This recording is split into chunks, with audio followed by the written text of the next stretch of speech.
have now in the DSA that allow the Commission, but that also allow society to look into what platforms are doing and suggesting better solutions. So this would be the moment where I announce Frances Hogan for her keynote speech, but unfortunately, this always happens in the digital world. The most digital people have most technical problems, and she's having technical issues, and she's not online right now. I'm looking into the corner. No, she's not. Okay, so I think we have so many really interesting speakers today that we jump right in with the first panel, for which I have a co-moderator. My co-moderator today is Katalin Xe from Renew, because I think it's very important that this is an event organized by the Greens, but this is not an issue that concerns one party or one part of society. This is an issue that concerns all parties, all people, all movements who are interested in preserving and strengthening our democracy, and this is why we invited co-moderators from all pro-European, pro-democratic parties. And Katalin Xe from Renew confirmed, and Paul Tang from the S&D, who is in the room. He's coming later, right? Yeah. Frances? I'm seeing she's online. Okay. Then we don't start with the first panel, then we start with our keynote speech, and I'll introduce our panel later. And I give a very, very warm welcome to Frances. We are very much looking forward to your keynote speech. Great to have you again in the European Parliament, Frances. Always an honor to join you guys. So as we look forward to 2024, we are looking at an inflection point because almost half of the people in the world are going to vote this year. It is the year of elections. It is also a turning point in terms of how our media environment operates and the dangers posed by a system that has very, very few checks and balances and is optimized not for the public good, but for private profits. I am always trying to draw attention to the idea that the products that we use online today are social platforms where we spend hours and hours of our lives, where children spend 3.5 hours a day, are currently very, very different than the things that we might have started using in 2009 or 2010. In 2009 or 2010, when we got our first feeds of news, they were much more like our email inboxes. We saw things because we consented to see them. We chose our friends. We chose the pages we followed. We received content because people specifically directed that content to us, and we chose the relationships that we had. Today, the vast majority of content that you see on Facebook, a lot of the content you see on Instagram, is not given to you because you chose it. It's shown to you because an algorithm, a computer, picked it out for you and decided that was the most important thing to focus your attention. Instead of having our attention focused by people, by relationships that we trust, we are abdicating that control we're delegating that control to computers that we have very little insight into how they operate. One of the core parts of my disclosures 2.5 years ago was the idea that these algorithms are optimized in very simple ways. That companies come in there and have baskets of criteria where they say, this is what good looks like. And in the case of many of these platforms, good looks like more clicks, more time, more content consumed, and most importantly, more ads consumed. Because remember, these are advertising supported applications. What this translates into is pretty predictable.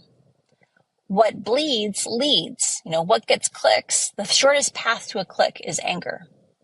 And so instead of seeing a representative sample of the information out there, or seeing the highest quality information, or seeing the highest quality conversations, we see the things that play to our vulnerabilities. I'll give you an example. As far back as 2018, when Facebook shifted from just trying to keep you on their applications for as long as possible, to seeing how often you could engage, put a comment, put a click on a link, put a thumbs up. As soon as they started optimizing for that engagement, data scientists inside the company started raising red flags that the amount of misinformation was going up, the amount of violence inciting content, the amount of hate speech was going up. And that's because of that vulnerability. What it draws our attention is that extreme content. Mark Zuckerberg even made public statements saying, we know that when we optimize for engagement, that those clicks, we end up showing more extreme content because people are drawn to it. Even though when we ask them afterwards, did you like it? They say no. The second issue, beyond having these computers that are blind, that don't understand the significance of the content they're showing, choosing what we focus on, is the vulnerability of these platforms to being weaponized. We have seen two amazing examples in just the last, year of why it is so vitally important for us to use the DSA powers around behavior, around oversight, around being able to understand how resources are allocated. Because we've seen in both the Ukraine war and the Israel-Hamas conflict that one of the most critical fronts in any kind of war now is the information war. It's influence operations. It's the ability to go in there and inflame passions. And part of why it's so important we use the powers under the DSA to ask questions like, how many people are staffed to actually look for those influence operations? How vulnerable is your platform to having its different algorithms exploited? Is that modern information operations don't have to rely on lies to inflame passions. Because of things like targeted advertising, because you can drop a post in a very micro-targeted group, because you can sit there and play with the keywords, you can get true facts that inflame divisions and distribute them in very effective ways. Historically, we've been told by the platforms that the way that we will be safe is by content moderation. That's taking down individual pieces of content that violate policies.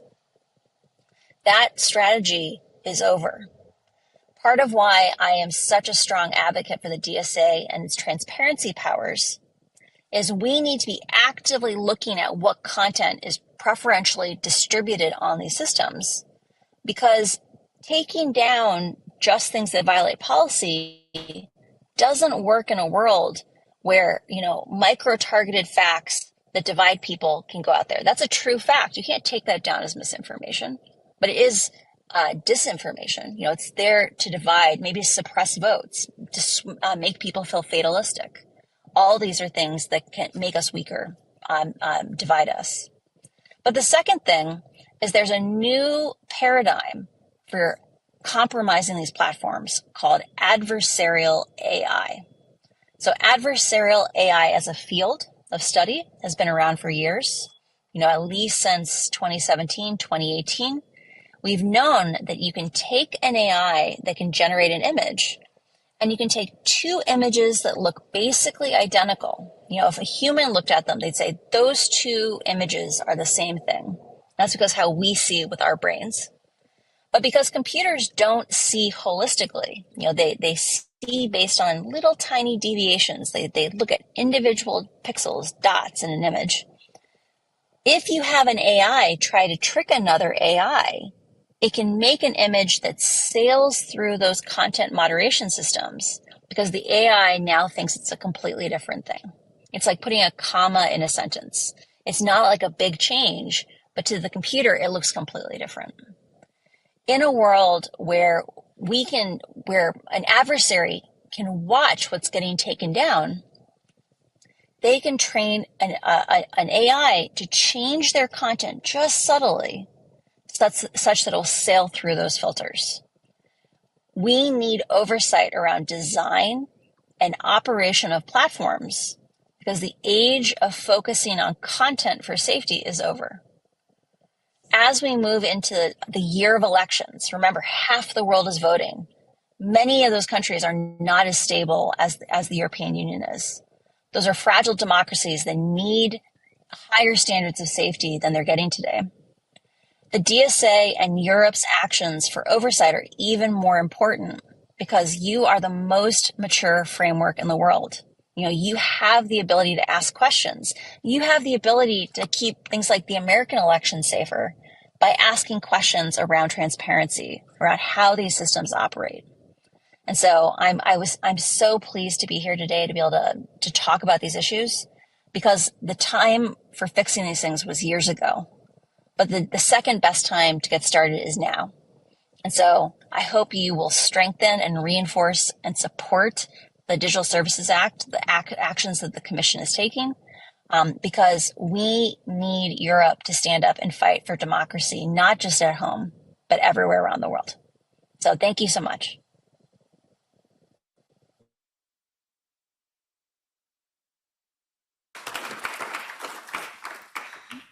Thank you so much, Francis, for being with us in this fight. I think we are standing up, and I think we are all very happy to hear about being the most mature framework, but there's so much we still need to do. I think it's a very good start to have the DSA and a commission that is fighting to enforce it.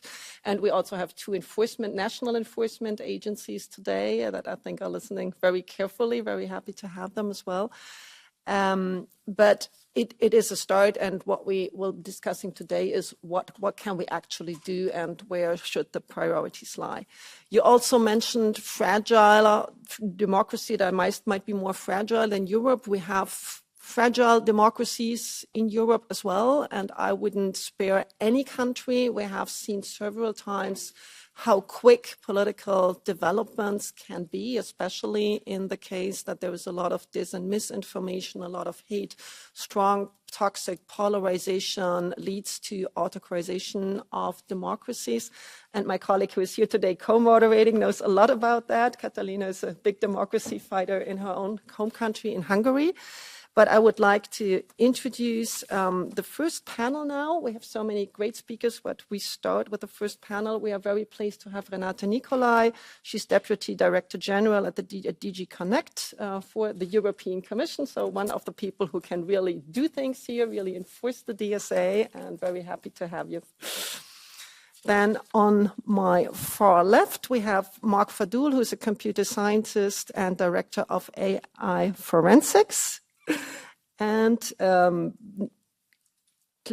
his right, Tanya O'Carroll, independent advisor, strategist, and leader focused on tech accountability, human rights, and social justice. And we did great work together on the Digital Services Act, so very happy to have her as well. I will hand over the moderation of this panel to my colleague Catalina. Just say there will be short inputs from these speakers, and then we have some time for the Q&A. Yes, thank you, Alexandra, and really thank you for the opportunity of co-hosting, co-moderating this very important panel with you. As you said, I'm a member of the European Parliament coming from Hungary, where unfortunately, indeed, the government itself has become the biggest source of disinformation online, and we have seen firsthand the terribly detrimental effect this has on the quality of democracy. But of course, we all know that this is a global problem. Since the Cambridge Analytica scandal and the Brexit and Trump campaigns, also the wider public came to realize that social media platforms can indeed give malign actors a powerful tool to undermine our democracies. With the advent of AI, it is a real threat that we can end up with Cambridge Analytica on steroids if we do not regulate it well. Online platforms, if they are not regulated properly, can open the door to foreign interference, they can amplify misinformation, and they can be used to stoke up hatred and divide our societies. And of course, tailoring messages to the audience can be legitimate, but gathering sensitive data without the consent of the users and then exploiting this to manipulate them is certainly not. So I am also extremely proud to be a member of Parliament here who have voted on the DSA, and I'm so thankful for all the colleagues who fought very hard to make this legislation a reality. It is absolutely needed. Of course, we need to do more work with it, but it is like such a good, solid foundation. And really, thank you, Alexandra, and of course, all the other colleagues who worked very hard. What I personally find particularly important are the transparency requirements, because voters users have the right to know who is trying to persuade them and how, so that persuasion does not become illegitimate manipulation. And we have to remember that democracy is so much more than drawing an X on the ballot box. It also means a meaningful public debate and an informed electorate, also in the online space. So this is why it is like absolutely crucial to have this conversation ahead of the elections. And I am extremely looking forward to hearing the thoughts of our esteemed speakers here. So maybe let me hand over first to Renata Nicolai for her introductory statements. Thank you very much for having us here to debate how we can make sure that these elections take place in a safe online environment. This is indeed a very important theme, and it's a theme that is relevant also for us in the EU, as it is for half of the population in the world, as we heard. It was already a theme ahead of the last elections in 2019. It's quite useful to start to look back. It was against the context of the scandal of Cambridge Analytica that we designed the Code of Practice Against Disinformation, that we tried to use the data protection rules, and that we created for the first time a network with election authorities in member states. It helped us a little bit, but of course, this year, 2024, we are really much better equipped to use our tools to the utmost. And I think it has to be looked at also in a holistic way. Today, for instance, we have just published a new compendium on cybersecurity, because a lot of the threats come also from the cyber world, and they are hybrid threats. They are cyber-led threats, but they include disinformation, and very often they are foreignly influenced. We started that work also in the last mandate, but it has really gained momentum in this mandate. And that's why I'm very happy that today's compendium is a little bit of an update of all the tools and all the information that we assembled together, the evidence that we gathered also recently, in particular about foreign manipulation, so that we are best equipped to deal with all sorts of incidents. That includes the national authorities, and includes ENISA, our agency, it includes the Commission, it includes the EAS, so that we are also from that angle equipped. And then, of course, we have the DSA and the DMA. Let's not forget the DMA. This week is a big week on the DMA. Tomorrow is the date when we will have the compliance reports from the 6 gatekeepers. And let's not forget Article 5.2 in the DMA, which is about the cross-use of data. And let's see what we do with the announcement of Meta, pay or consent, whether that does the trick from a data protection and from a DMA perspective. But then, of course, we have the DSA.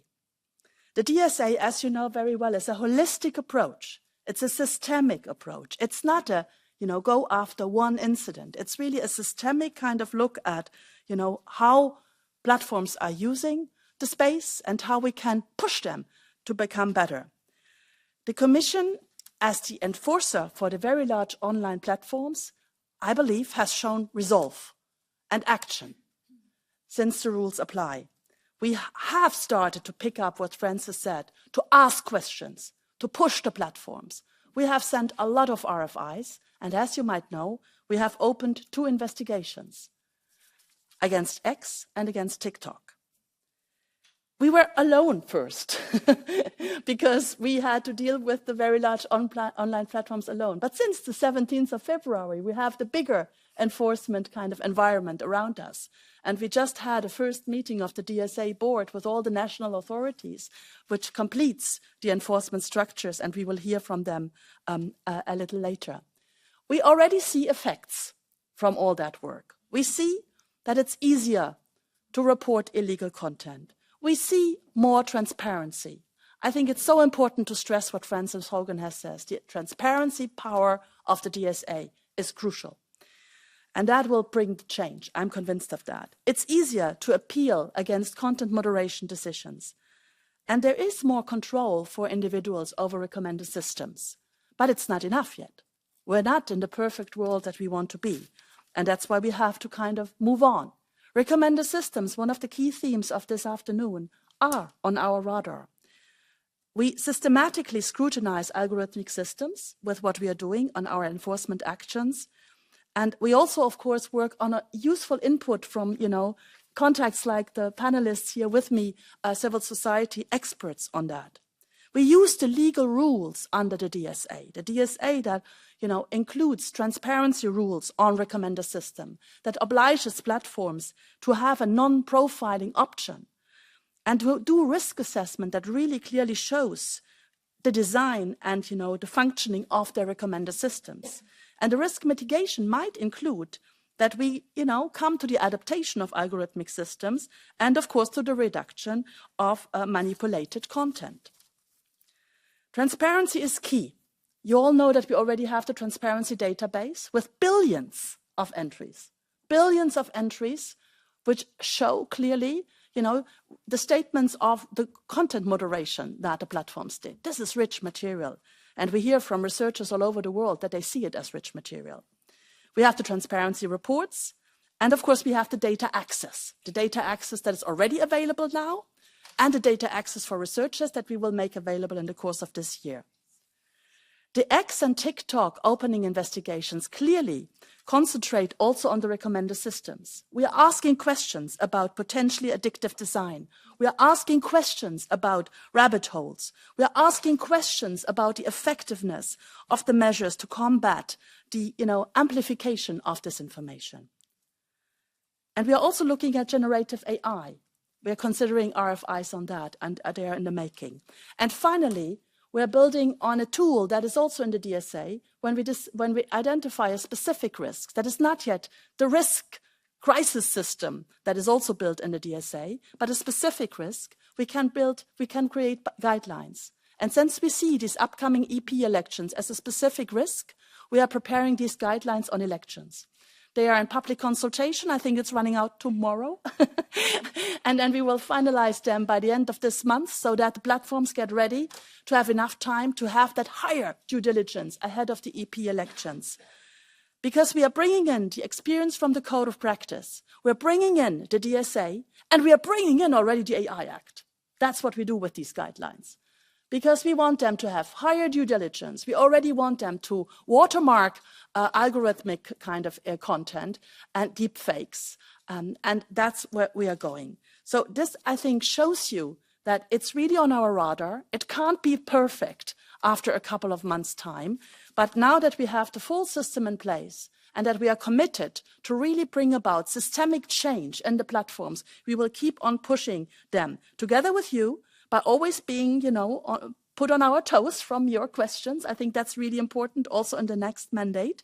But I think it's important to showcase that Europe is pioneering with these rules and is enforcing them vividly. Thank you very much.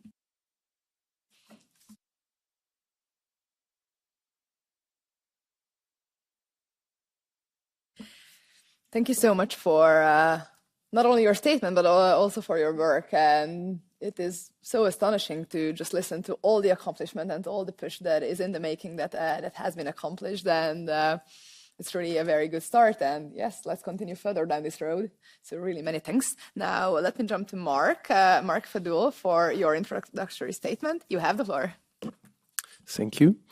So when it comes to the intersection of AI and disinformation, I think it's also important to distinguish what comes into production of content and what comes into the distribution of content, as has been mentioned in the introductory statement. And I think indeed now with the development of generative AI, there tends to be like a lot of focus maybe on the production side and how this eases all sorts of new types of disinformation. But I think we should not shift our attention too fast and actually remain, keep it on the distribution as like kind of the primary bottleneck and for how it might impact this cycle of election. And so I'm going to talk about these two aspects, but I'll start with distribution. And so indeed, it's the recommender systems that are at the center of all of this. Most of the content that is consumed online is recommended by an algorithm, up to 90% on platforms like TikTok, 80% on YouTube. And these algorithms are indeed designed to promote the most engaging content. And the most engaging content, due to many of our human cognitive biases, tend to often be also the most polarizing or the most sensationalist. And this does not provide a level playing field for political discourse. And this is something we have actually been investigating in the past and monitoring. We conducted an investigation in 2022 during the French presidential election. And what we found out, where we looked at what content was being amplified by the recommender systems of YouTube and TikTok. What we found out is that Éric Zemmour, who was the most far-right leaning candidate and also kind of the most polarizing one, was getting up to 30% of the content amplification on this platform, while he only got 7% of the votes. So we see that it's quite an equal balance in this case. And since the kind of design of these systems fundamentally has not changed since, it's a risk that we are still running right now. When it comes to distribution, there is also the aspect of targeting, which is remains also very relevant, both through political advertising, but also a new risk that I see rising is the increasing reliance on influencers to propagate political discourse. And that's something that often goes under the radar because it's not kind of monitored in the advertising libraries that are now being put in place, and oftentimes it's not even disclosed by the influencers who are being paid to do so. So that's on the distribution side, and indeed we also have now new risks that come through the emergence of generative AI, and which basically lower the barrier to access to the production of quite sophisticated and potentially very harmful forms of disinformation. There is indeed the deepfakes is the most classical example.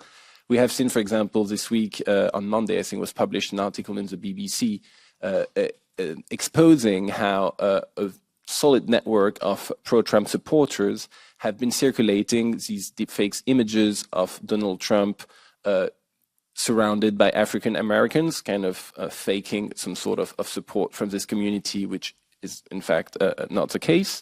And so this is a type of kind of more insidious disinformation that we might see arising in this new cycle.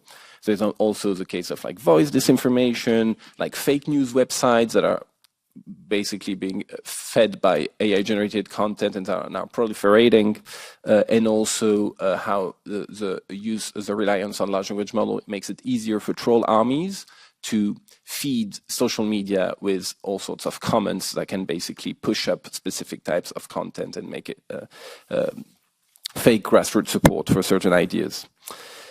Last is the case of what I would call AI misinformation as opposed to disinformation, and that's when the AI produces unintentionally, but in a way that remains quite predictable, some erratic information. And for this, we've run an investigation in October during the elections in Germany, the election in Hessen and Bavaria, and as well in Switzerland. And what we found out in this context was that when we asked the chatbots for election-related prompts, very factual questions, for example, estimations of the polls or like which candidates are running, so the type of questions that a citizen could go and ask to a system, which because these things are now integrated into search engines. So you go to a search engine or like to Google Bing and you ask this, and in 30% of the case, the AI was giving answers with factual errors, 30% of the case, which is quite like very, very concerning.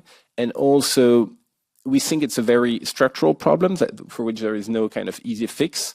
We reported the problem to Microsoft. They said they would fix the problem. And now, a few months later, we still see the same, exact same, basically, numbers and tendencies.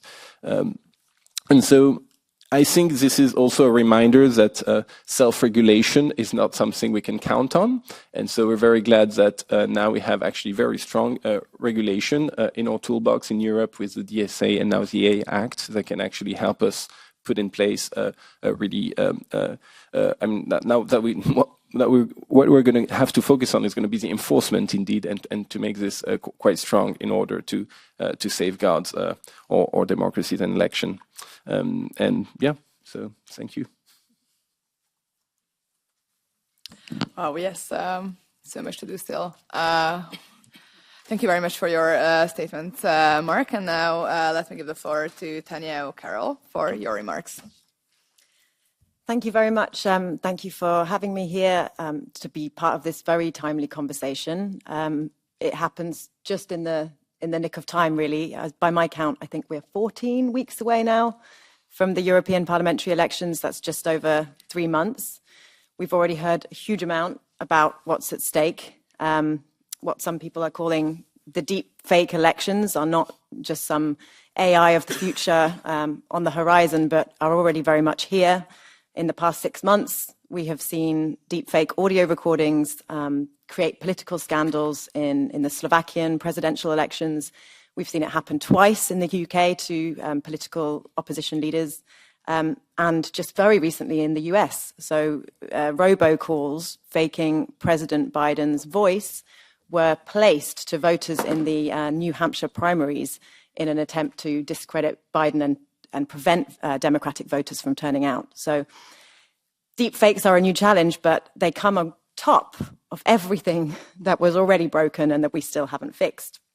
We still have the problem of raw disinformation existing on the platforms, being pushed actively, lies about rigged elections that are pushed by those recommender systems.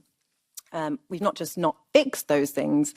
By all accounts, since the last time Europe went to the polls, these things are getting worse, partly thanks to the fact that many of the social media corporations have gutted and dismantled their election integrity teams, their trust and safety teams. Twitter has pretty much pressed self-destruct on any reasonable content moderation norm since Europeans last went to the polls. So it's a pretty grim picture, but we've also, as we've begun to hear from Renata, there is a glimmer of hope. And it speaks directly to the work that the Commission has been doing with the DSA. Of all those people going to the polls this year that we heard from Francis, I think it's 2 billion on the planet this year that go to the polls. It is only here in Europe that we have a powerful toolbox for addressing these issues in the shape of the Digital Services Act. And the question now, with just 14 weeks to go, is to what extent will that toolbox deliver, and how effectively can it be deployed? And I think the measures that are in the Commission's guidelines on elections are very, very good steps in the right direction. You know, there are common sense measures in there, such as circuit breakers and introducing friction that will prevent the virality of content, of disinformation. Things like, you know, think before you share. There's contextual labels, independent fact checkers that would, you know, be able to spot disinformation, and that could actually be included in the ranking algorithms. All good stuff, but there is nothing currently in the guidelines that addresses the engine of how the worst content goes from fringe disinformation accounts into the minds of voters at scale, and that is the recommender systems. The recommender systems that are pushing the content, giving people that tailored diet of the stuff that is designed to engage, enrage, and addict them. And we know that it's the worst content that gets the most reach on these platforms. This is not an accident, but rather a feature of the business model, because it's what keeps people engaged and what allows them to sell advertising space. Some very smart researchers from the Integrity Institute, which is where many of the people who were in those trust and safety teams that were dismantled have gone, have devised a smart methodology for studying what they call the misinformation amplification factor. And they found that basically on Facebook, a piece of misinformation content gets 4.2 times the level of engagement to a normal piece of content on that account. When you look at TikTok, that jumps to 29 times the level of engagement. And when you look at Twitter, that goes to 35 times the level of engagement. Facebook's own research has revealed that 64% of people who are joining extremist groups on Facebook are doing so because Facebook's own algorithms sent them there. So back to the good news, because I do want to end on good news. We have only 14 weeks to go. There are many, many things that need to be done over time to address the incentives that are part of this problem. But with 14 weeks to go, there is also a simple solution that could happen now. And that is platforms could turn off the toxic engagement focused version of their recommender systems and switch to the non-profiling version that we consider to be safe by default. And this would automatically stop the platforms from actively pushing the worst content. To comply with Article 38 of the DSA, the platforms ought to already have made that version available. It needs to be in existence. It needs to be up and running. And so it is one of those cases where it could be as simple as a flip of the switch. Like I say, long term, there are many other things to do, but with just the clock ticking, I really believe this is, one of the first tests for how the DSA can be put into practice for European citizens as they go to the polls. And I will end there. Thank you very much. And now, I would have so many questions to our panelists, but I will forfeit that for giving the floor to you. So the opportunity is out there. Ask your questions. Please raise your hand and introduce yourself. Who would like to come first? Go ahead. I know we have an incredible audience here. This is not a normal audience. These are all experts. You have the chance to ask your questions. Really, go ahead. Or otherwise, I will start to ask my questions, and there will be very long answers, and you will because the questions are great, and then you wouldn't have your chance. So please take it. Yes, please. Good afternoon, Claire Melford from the Global Disinformation Index.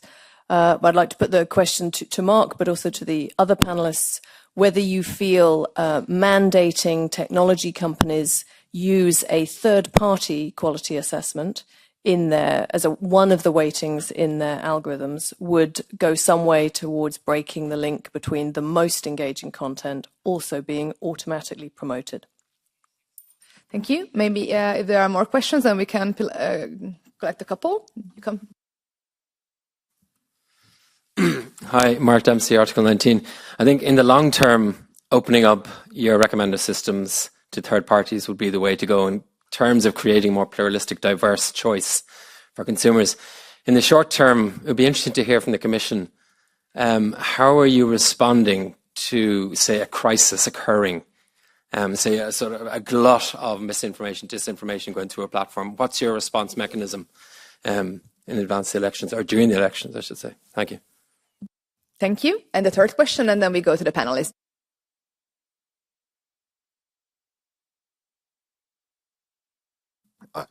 And my question is, I hear a lot about the criticism, but the question for me is, how do you make, or what's your ideas, how to make sure that you don't have and build systems to protect against something that shoots you on in the foot? So, for example, to what you have in the US that starts to mark certain types of discussions as political, and we don't want to have political discussions, but the people live in a way that everything is political. So, and my question is, what you think could be done in that regard to avoid the trap? Thank you. And just sorry, a very brief introduction. Where are you from? I'm in a transition phase. In the future, I'm going to work for the Open SSF. Great, thank you. And to our panelists who would like to start, Mark.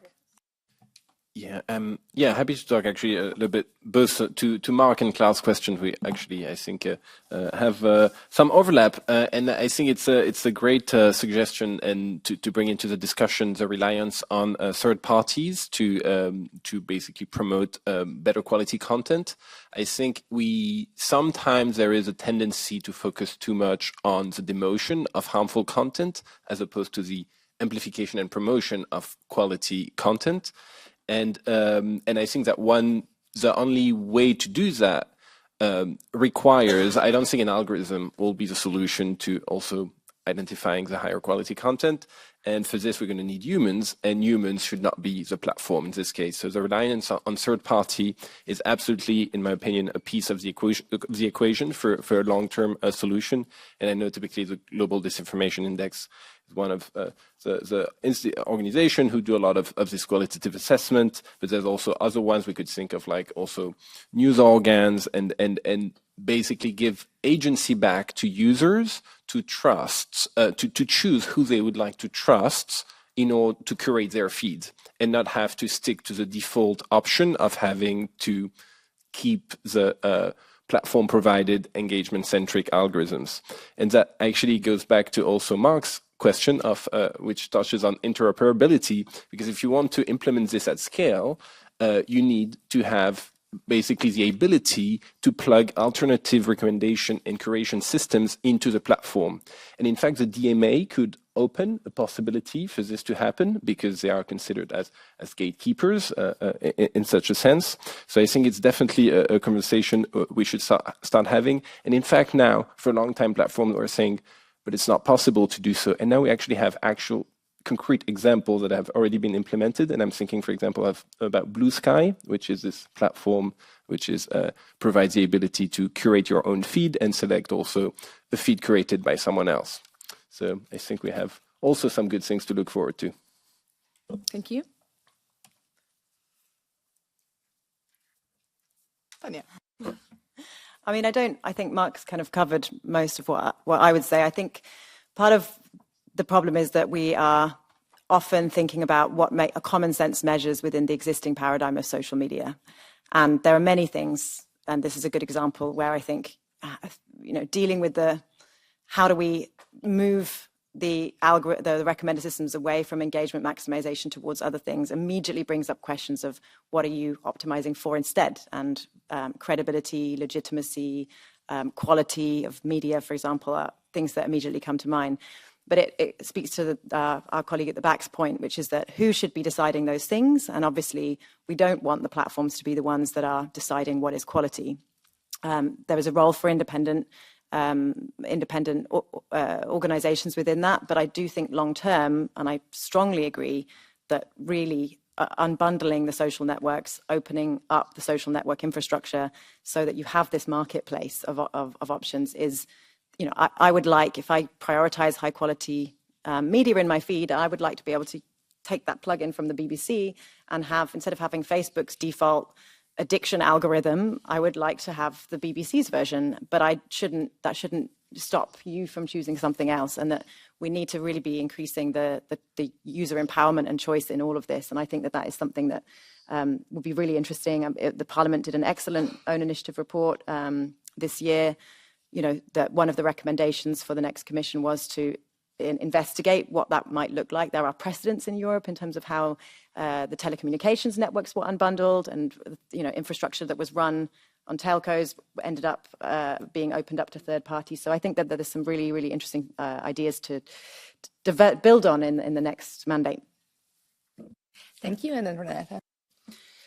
Let me start with the crisis situation. So, as I said, there is a crisis mechanism in the DSA, but that's really for, life-threatening situations. So I hope we will not face that situation in the next 14 weeks. I doubt it.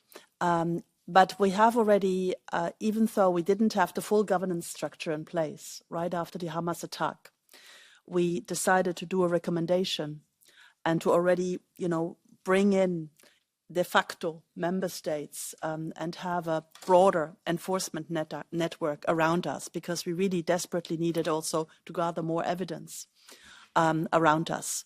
And we created an incident kind of response mechanism. And we are reflecting on adding that incident response mechanism also into the guidelines, so that we, when we have an incident that can be local, it can be national, it can be regional, it can be EU-wide, that we can react. It's all about having the right kind of people ready to act fast. And I think that's the idea of the guidelines. There is a huge kind of responsibility on the platforms themselves, but it's also the whole kind of system that has to be brought up to speed to act fast. Because here, virality, speed, that's really what matters.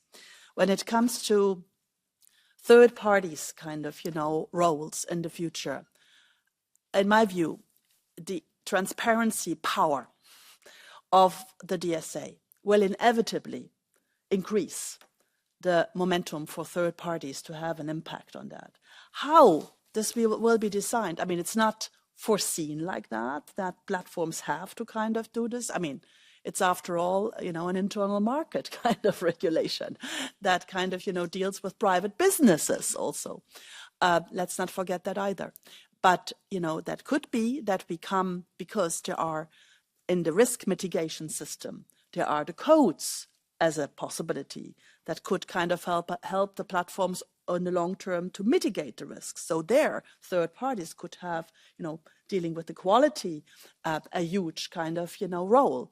we have already gained experience from the first phase of the self-regulatory phase with the Code of Practice Against Disinfo, with the Code of Conduct Against Illegal Hate Speech that we could bring in here. It could also be that it's really the research, the academic world, that because they will have access to the data that they never had in the context of the self-regulatory system, where we will have powerful kind of additional evidence on, for instance, the addiction kind of, theme, or mental health, things where now it's a bit difficult. And also in academia, it's not black and white, So I think there's really movement. I do not believe that the telecom sector experience, because I'm also dealing with the future connectivity, I don't think that's the best example of how we should go about this, because that created 27 individual national markets, and I don't think that's the right thing to do here. But so I think, what we want is to shake up these business models. And I think the combined power of the DMA, that is very powerful to shake up business models, and the DSA, that is more systemic and more over time. You have to go through an annual exercise of transparency reports, risk mitigation, enforcement action, and maybe in the next year, and then push them in the right direction. I think that will bring about change. Thank you so much for your answers. And now the floor goes back to you. So who would like to continue?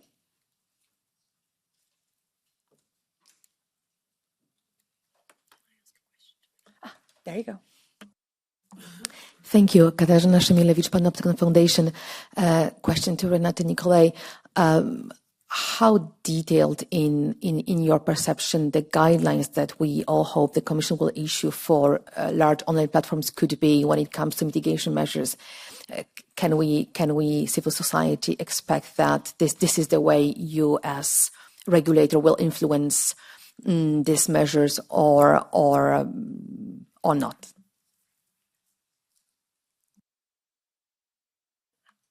Thank you. Next question. Tanya had a question. Okay. Yeah, I have a question for Renate.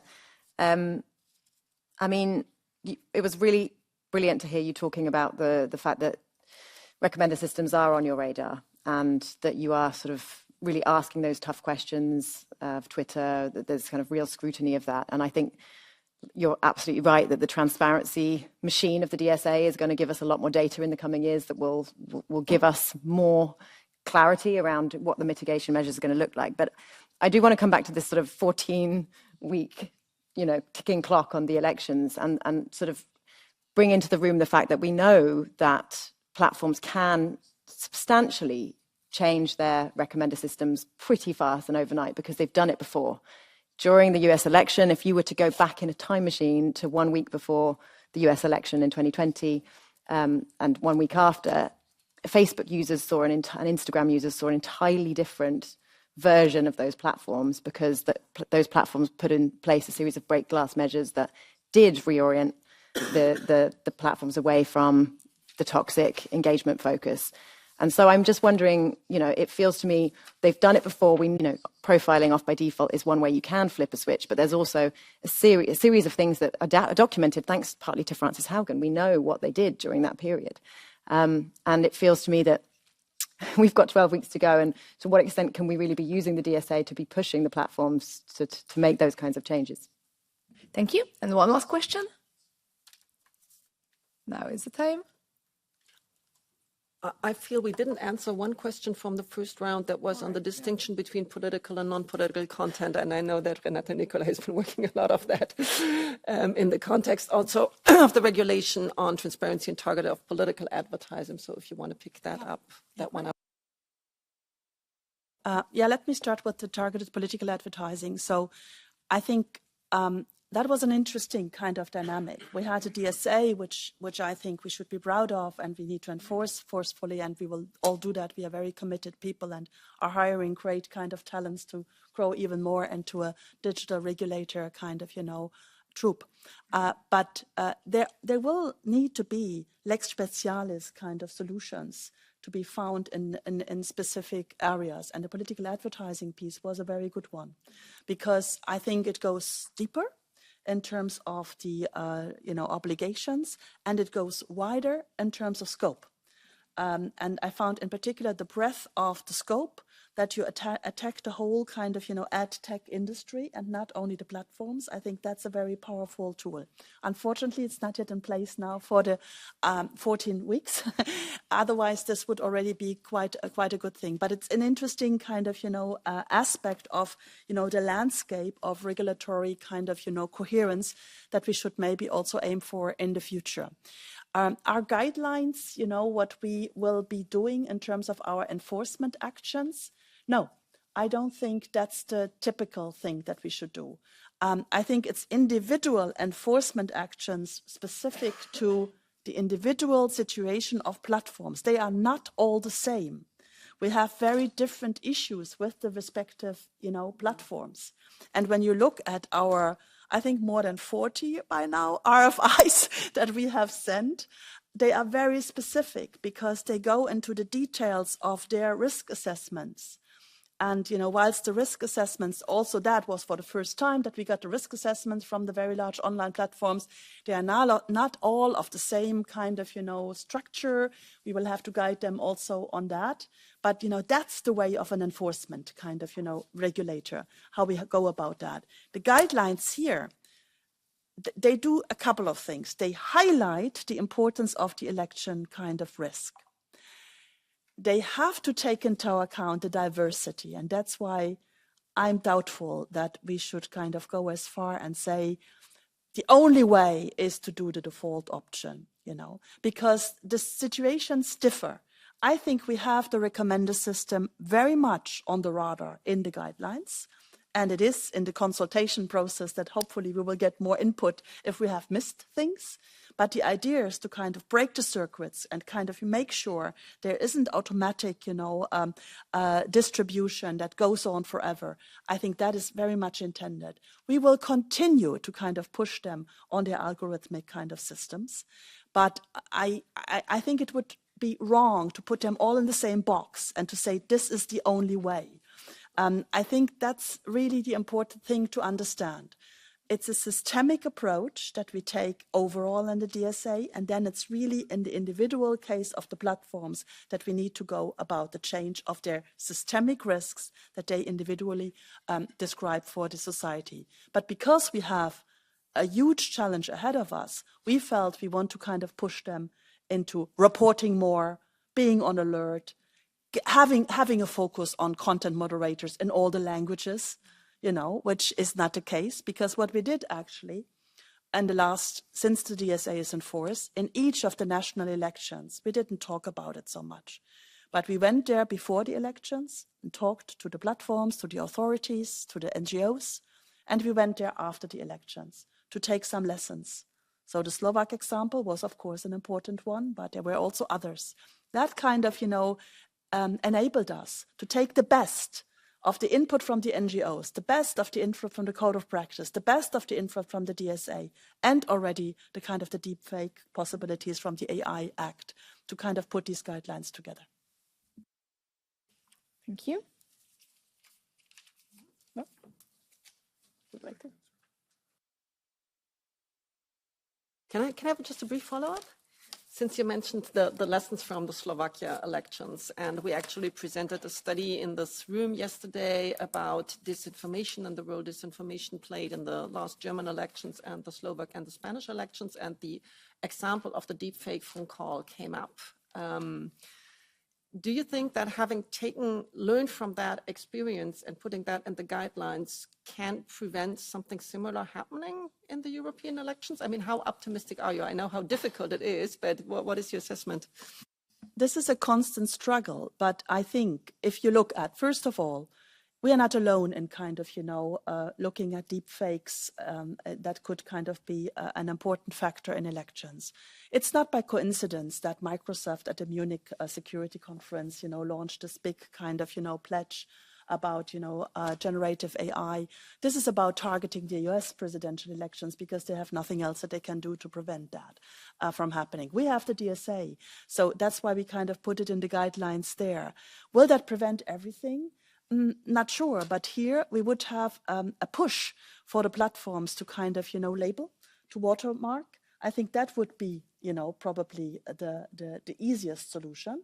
And of course, maybe they would also kind of, act faster, than they did in the Slovak case. Will it prevent everything? I don't know. But I think it's also the fact of there's a deterrence effect, maybe a little bit, that we want to create with the guidelines. There's an awareness effect that we want to create with it, because we're not alone in this. There's also media that can talk about it. There's also kind of a civil society that can be partner with us on this, so that, we hope everybody, every citizen can cast his or her vote in a free kind of choice. Thank you. Yes, question from the floor. Sorry, one final question. Renata, you talked about the guidelines and the potential impact of the guidelines. Mindful of the fact that there's 14 weeks, are your RFIs, 40 of which you've sent out to the platforms, are they getting responded to in a timely fashion? Are they responding to your requests, and how are you preparing, etc.? Yes, thank you. And let me also add one question. So when the elections are coming, I believe both of us and every woman who runs for the election experiences heightened online harassment. And I believe that protection of women from such harmful trends has to be also prioritized if we want to protect and safeguard democracies and help political participation. So maybe also a question on this. So what specific measures can be implemented to address this toxic virtual environment, and how can we protect female politicians or like even like public personalities from this type of online abuse and harassment? If I may add on this, because some people in the room know I've been very passionate about one particular aspect of that harassment of women online, which is fake porn or fake newspaper, or even real ones, but with published without the consent of the victim. There's been a huge battle around this as well.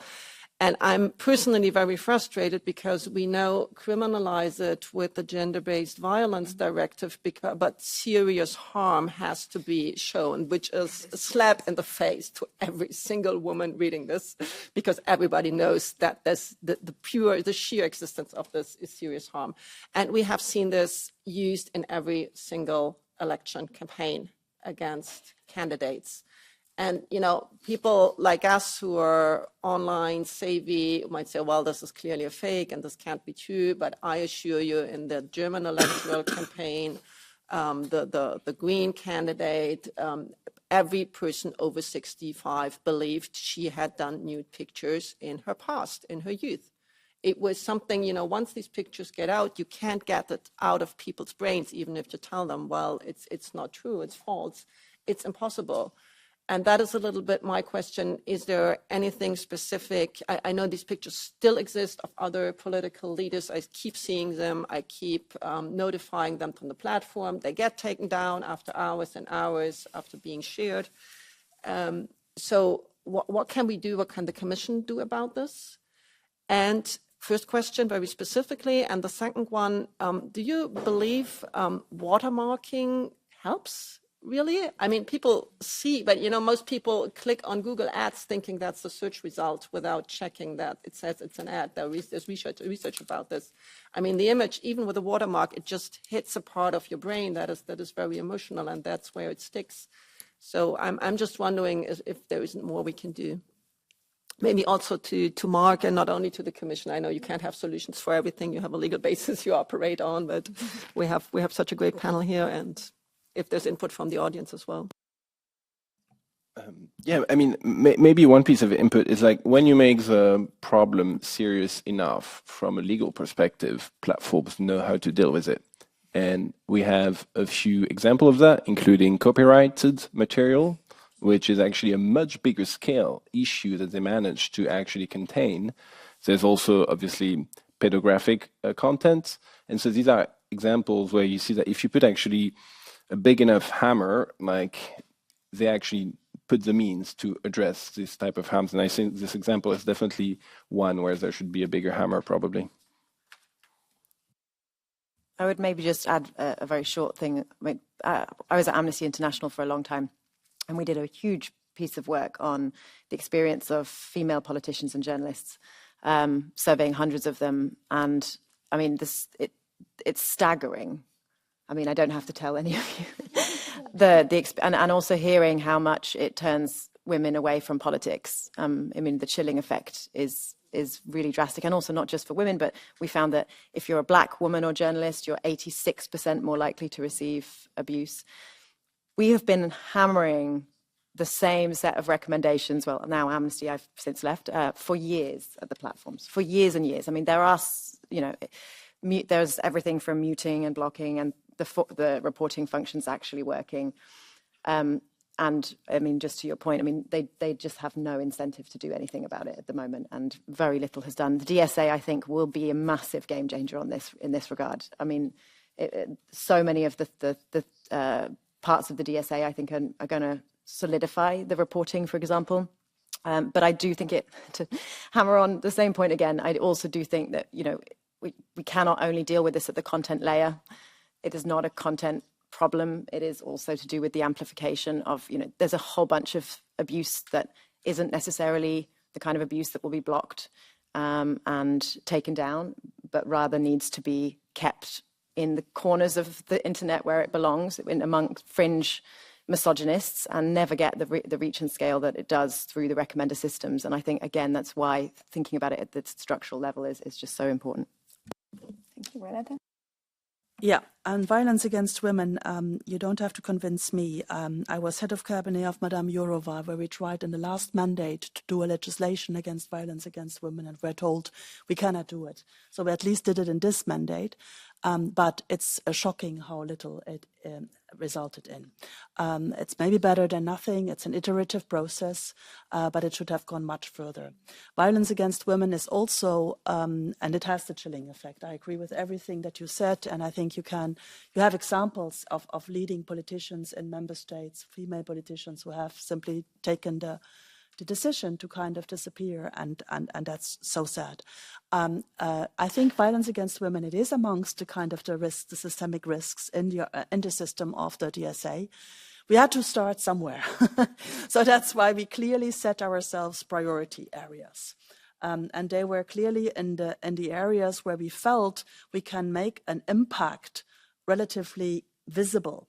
And that's the illegal content, where it's a clear kind of obligation. It's the election integrity because of everything that we discussed. It's the minors' protection. And it's also the marketplaces where the users have much more empowerment. And if you look at the RFIs, if you look at our actions, they follow these priority areas. But that doesn't mean that we have forgotten that also violence against women will be one of the systemic risks that we want to see mitigated by the platforms. We have a breadth of issues that we will have to deal with in the years to come.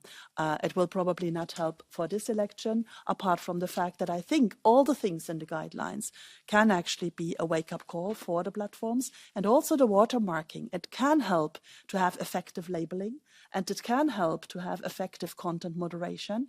It will not probably avoid all deepfakes, as the DSA will probably never avoid all disinformation.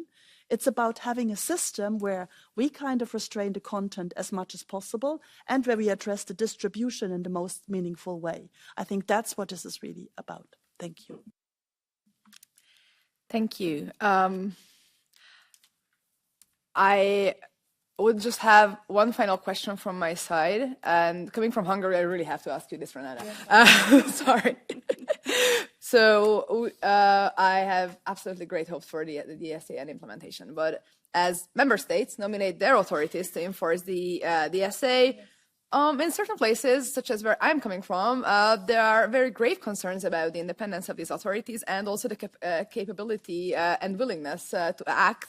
And I'm just wondering, can the Commission indeed assure that the designated authorities across member states will be capable of independently enforcing the DSA without undue governmental interference? Is that on your radar, or how do you approach this question? Of course, it's on our radar, but I think when you are creating a governance structure, it's important to first really try to develop that club. And that's what we are trying to do with the board.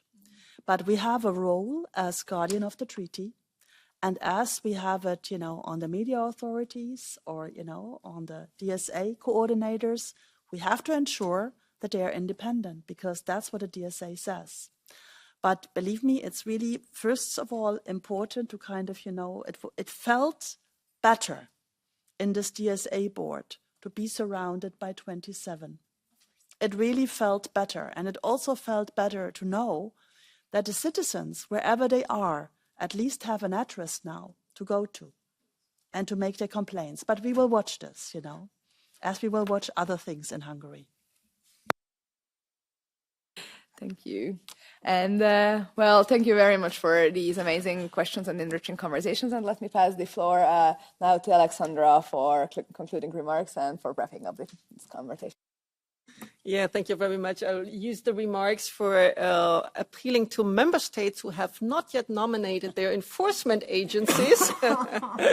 looking at my own member state, among many others, to do this very, very quickly, because I would have had very interesting questions about Telegram. It's maybe for the second panel on the enforcement agency. So, because there we have a national competence, and Telegram has a very important role in the distribution, the initial distribution of all this disinformation, misinformation, and hateful content that then goes on the other social networks. I think it was a very interesting first panel. I very much welcomed that. Renate, you mentioned, for example, also that the DMA is part and parcel of enforcement. I think we should, in the next mandate, I'm the politician, one of the politicians in the room, so we are obviously looking at what we can do in the next mandate. Hopefully we'll all be here. Looking at the DMA and all the antitrust issues. I worked a lot also on targeting, on advertising, the whole online advertising industry, which is very closely connected to all the issues of the recommender systems, because that is really the economic incentives for having bad recommender systems. So I think looking at a very comprehensive way, addictive design, antitrust measures, not necessarily breaking them up, but looking at ways of unbundling, creating really antitrust barriers also for the advertising industry. I think that is going to be something very important, where we need different parts of the Commission to work together. It cannot only be on the shoulders of DG Connect, that has been doing a great job, but also DG Comp. So I think that's one important point. A second important point, I think, is really what we both mentioned.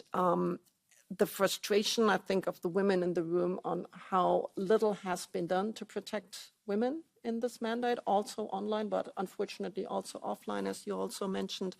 So maybe for the next decision on priorities, protecting women online or making sure women are safe. It's not about protecting women, it's making sure they have the same rights to participate in democracy and freedom of speech as men. I think that is a very, very important task. Also for the Commission, I'm a little sick of the fact that it's always being discussed, and well, it's going to come with the next piece of legislation, and we're working on it. In the end, we are sort of we're almost empty-handed at the end of this mandate. This is really, really frustrating.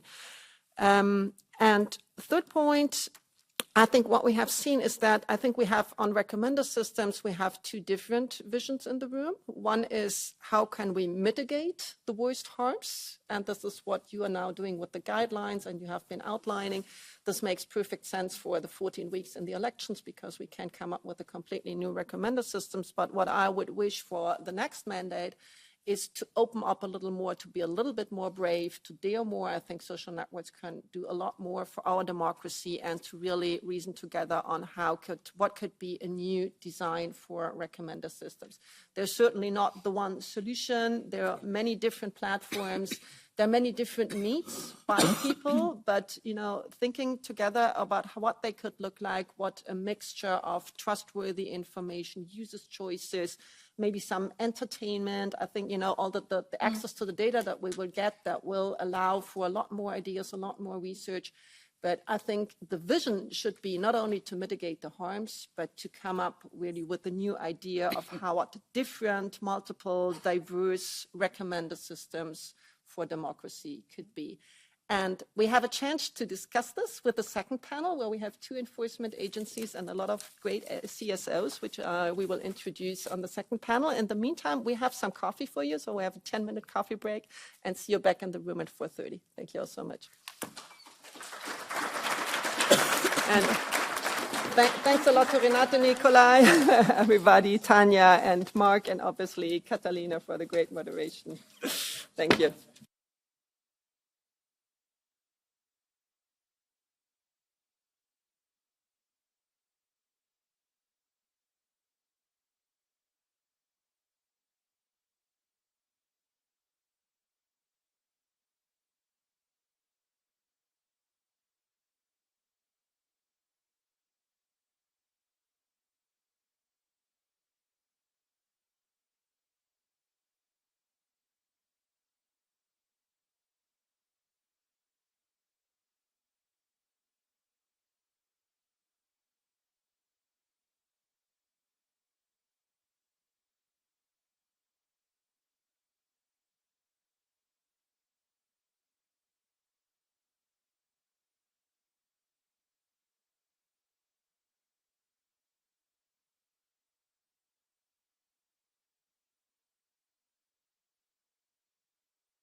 Well, welcome to the second part of this wonderful meeting. In this panel, I asked panelists to go deeper into the potential alternatives to content ranking and content recommender system. And our esteemed panelists, I will introduce them later, have different backgrounds. And later on in the second half of the second panel, we also have the enforcement agencies on this side. And let me, before I continue, introduce myself. I'm Paul Tang, member of the European Parliament for the Socialists and Democrats. And I'm really pleased to have this discussion. I was just reminding Alexander that we had on the DMA a discussion on interoperability of recommender systems. In all honesty, we tried, but there was not really the ground to come to a consensus there because the time was not right. People were still trying to figure out what a recommender system was, let alone that it would discuss interoperability. But I hope that this session, but also the continuing debate on this, will lead to a better understanding and also consensus what we can do to change the recommender system. And I know how hard a recommender system can be. I've been shadow banned by Twitter, and I'm nowhere to be found anymore. Please try. Apparently, Twitter first, of course, denies that they have a shadow ban in the first place. They don't do that. But okay, I can be found again, but still, it's very clear that I don't have much interaction on Twitter anymore, thanks to, well, something I did, but I'm not aware of that I did. And was not according to the rules of Twitter. That's how the work nowadays works.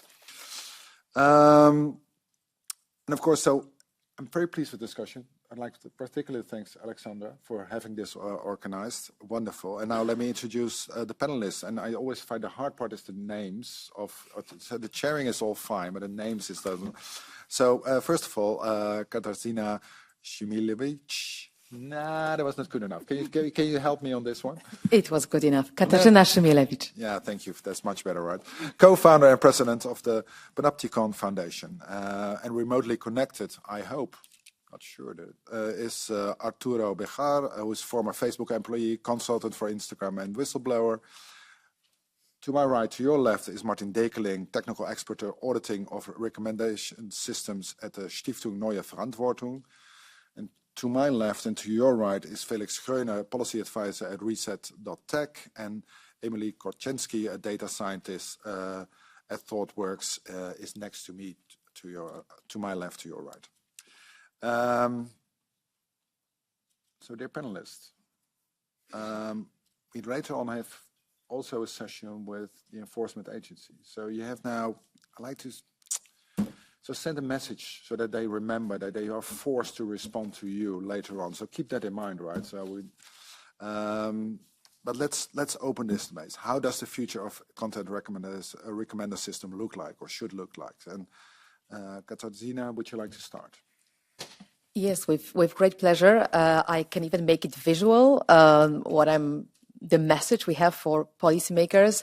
Although it's important to say that we do see European Commission as our allies, huge allies in this battle. So we would like to work hand in hand with them rather than exert any form of, negative pressure.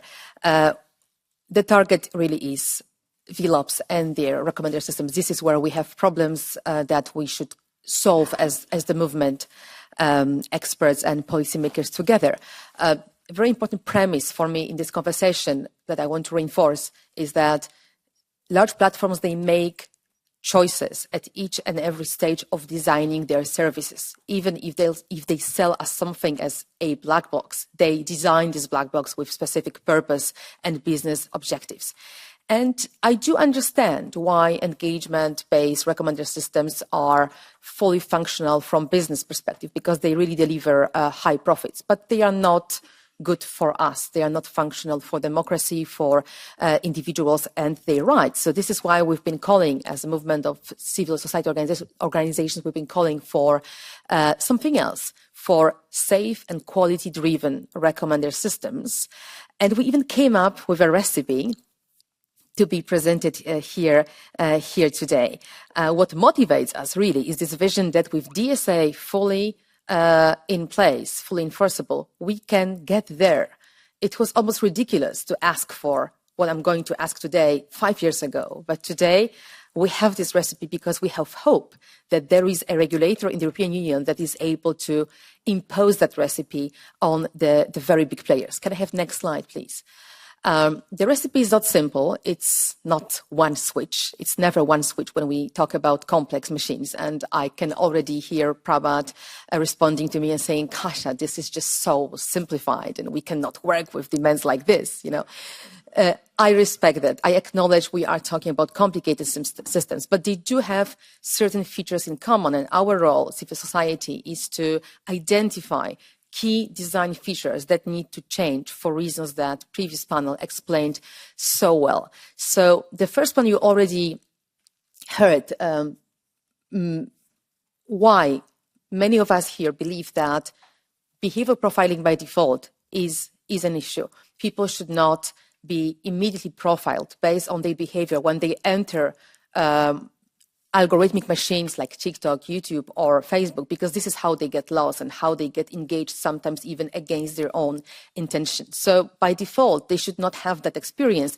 It could be opt-in, but not the default. But this is only the very beginning. This is like a no harm principle we would like to build in these machines. Another no harm principle, I would say, is number, well, it should be 5. Well, it's 1. I promise. The numbering was correct the last time I've seen it. No addictive design features. Sounds like a very basic thing, but somehow we still have them. Maybe if I still have time, I will show you examples. But this is something we really expect to change. People not being tricked into engagement against their will. And then there are the 3 ingredients in the middle that are more positive. And let me dive deeper in this. Next slide, please.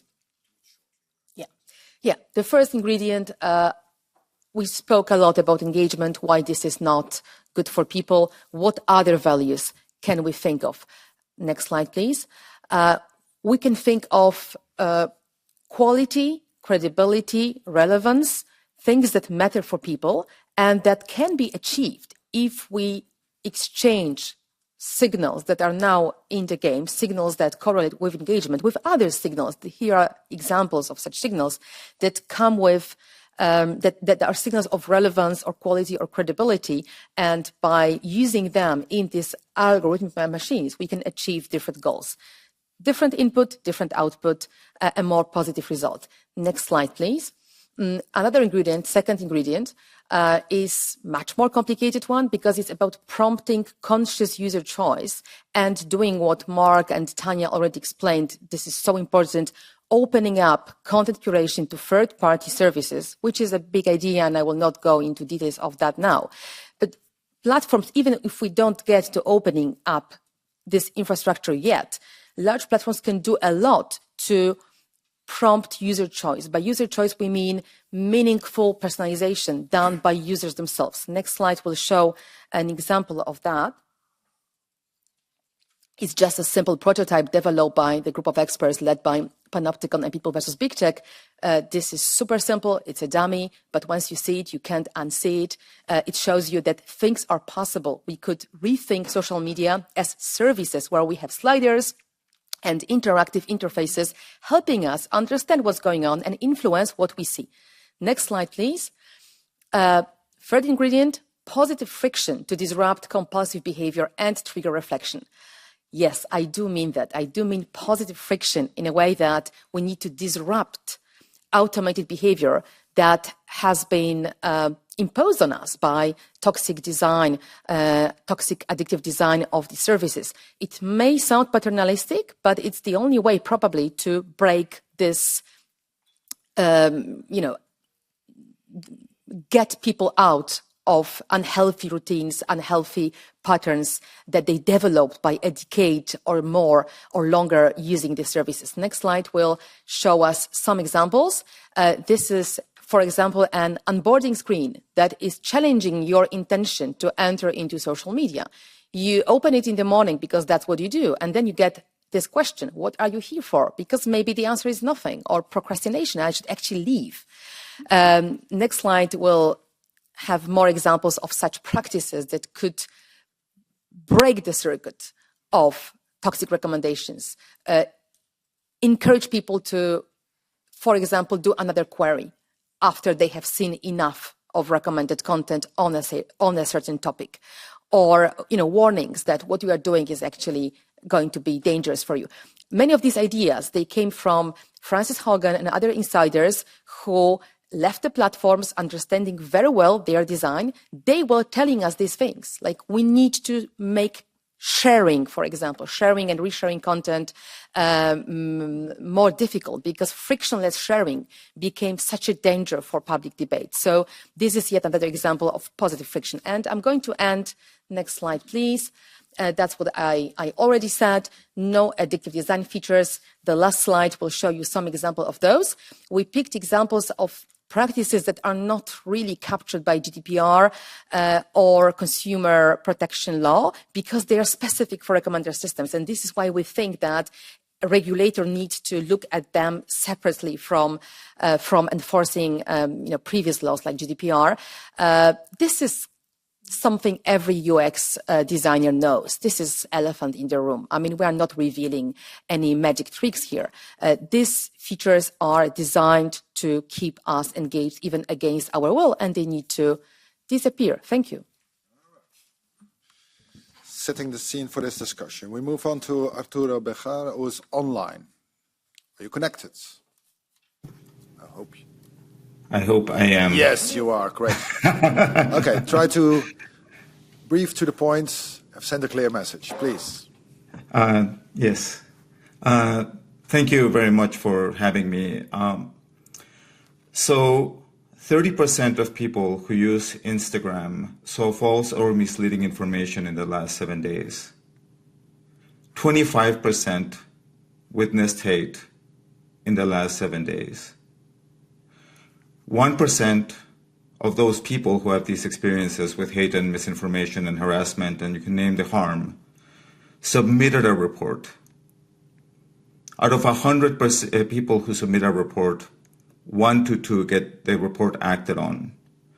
So 0.02% of the people that experience harmful content get relief from the current measures that are in place. And part of this is how do you solve the problem of dealing with content that is important to discuss, yet is weaponized with intent to harm? Because when the foreign actors have intervened, for example, in the US election a few years ago, they relied on content that was at the center of what needed to be discussed. The other thing is, in the world of adversarial AI and adversarial actors, the content adaptation is very fast. And so I think it's pretty accurate for me to say that around 99% of disinformation is not discernibly policy violating, and then is fed into a system that amplifies it by design. An example of this is a recommender system that takes disgust. You watch a video because you find it disgusting, and it interprets that as a signal of engagement and increases distribution. If you make a comment that says this is absolutely terrible, misleading, harmful, dangerous, that is an action that it increases distribution on that content. This is by design because the company goals are set around maximizing engagement. And the only definition of harm is one that addresses a fraction of a percent of what people are experiencing. One fundamental problem today is that people don't have tools to deal with unwanted content. And by effective, I mean measured by whether you got help with what you were dealing with. So I spent 6 years being the executive in charge of integrity, spam protection, customer care, engineering, product user data science. And these are issues that have been known for a long time, where the measure of a reporting tool, the measure of a don't show me this piece of content ought to be whether it helps you with the issue that you're having. Yet for all of the numbers that I just quoted, which were in the substance of what I whistleblowed about, and I would encourage anybody interested in learning more to look up the presentation that was part of those materials, which has very detailed data on the harm that people are experiencing every 7 days on Instagram, is that you have to have a tool that allows you to say, don't show me that kind of content. You have to have a way of dealing with these things, because whenever we talk about disinformation, most of it, people's experience of it is unwanted, and there's nothing they can do about it. And we know this because in that same study, which talked to hundreds of thousands of people across the world, we knew that people didn't feel supported. There were around half of people felt completely unsupported by Instagram, which makes sense when you think about the number of reports that get acted on and the limits of moderation when it comes to reducing the distribution of harmful content. And so I would say that there are three things that are incredibly important to be done.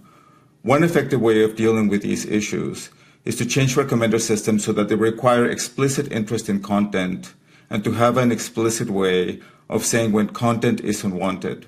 And then to use that information to avoid the amplification of unwanted content, to say, I don't want to see that because I think it meets my definition of hate, right? And it's not about limiting what people can post. This protects speech. It's about allowing people to have agency against the onslaught of the things that they get recommended. The other thing that is key is I believe that amongst the measures that we have on these issues, there ought to be a measure that is based on the experience of user harm, in particular minors, but of everybody. Because when you look at the experience of misinformation, the experience of hate, you have to understand that the people's response to that and then follow through to the content to understand the new trends of what people will adapt to propagate harm. Thank you for the time.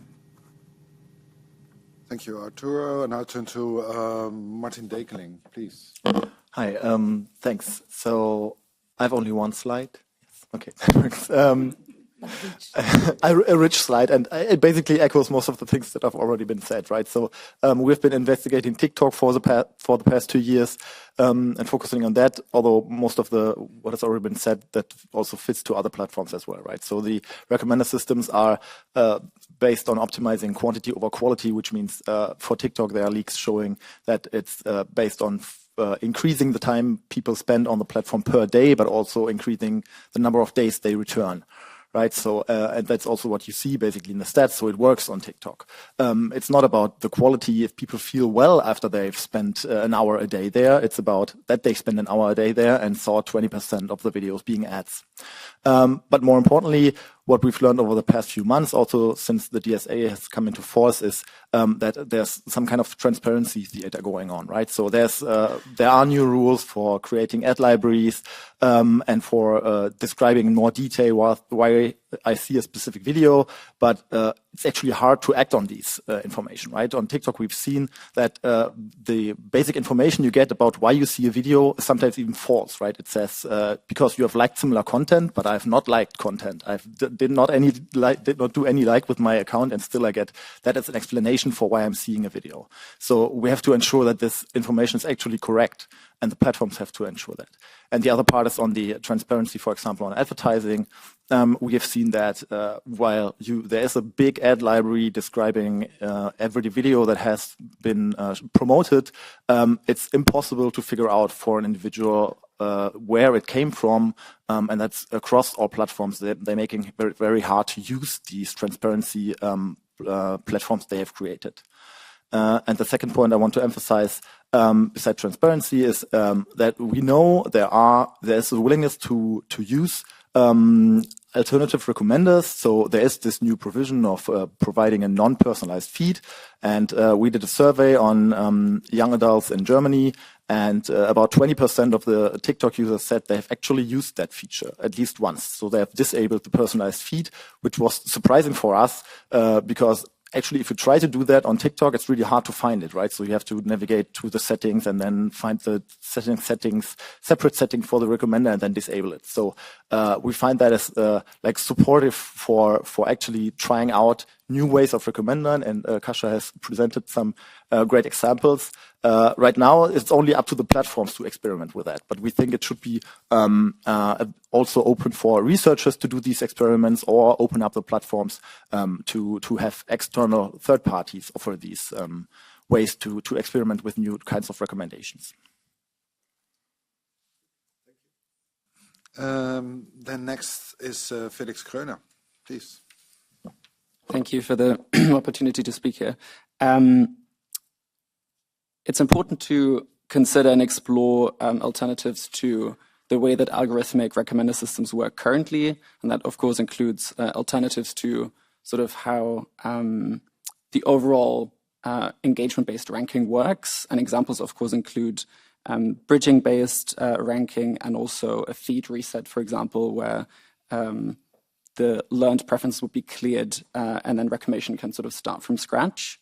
But particularly in light of the upcoming elections and to offer a more short-term solution, a more practical solution as well, it shouldn't be forgotten that algorithms can't only be used to promote content, they can also be used to strategically demote harmful content.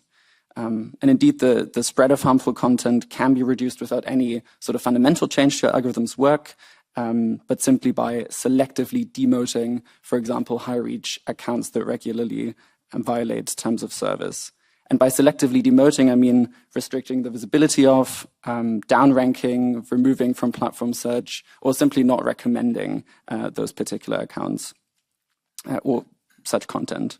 And selective demotion really is an effective and also speedy way to affect what users see on platforms, and that's why we consider it, of course, an effective mitigation measure under Article 35 of the DSA.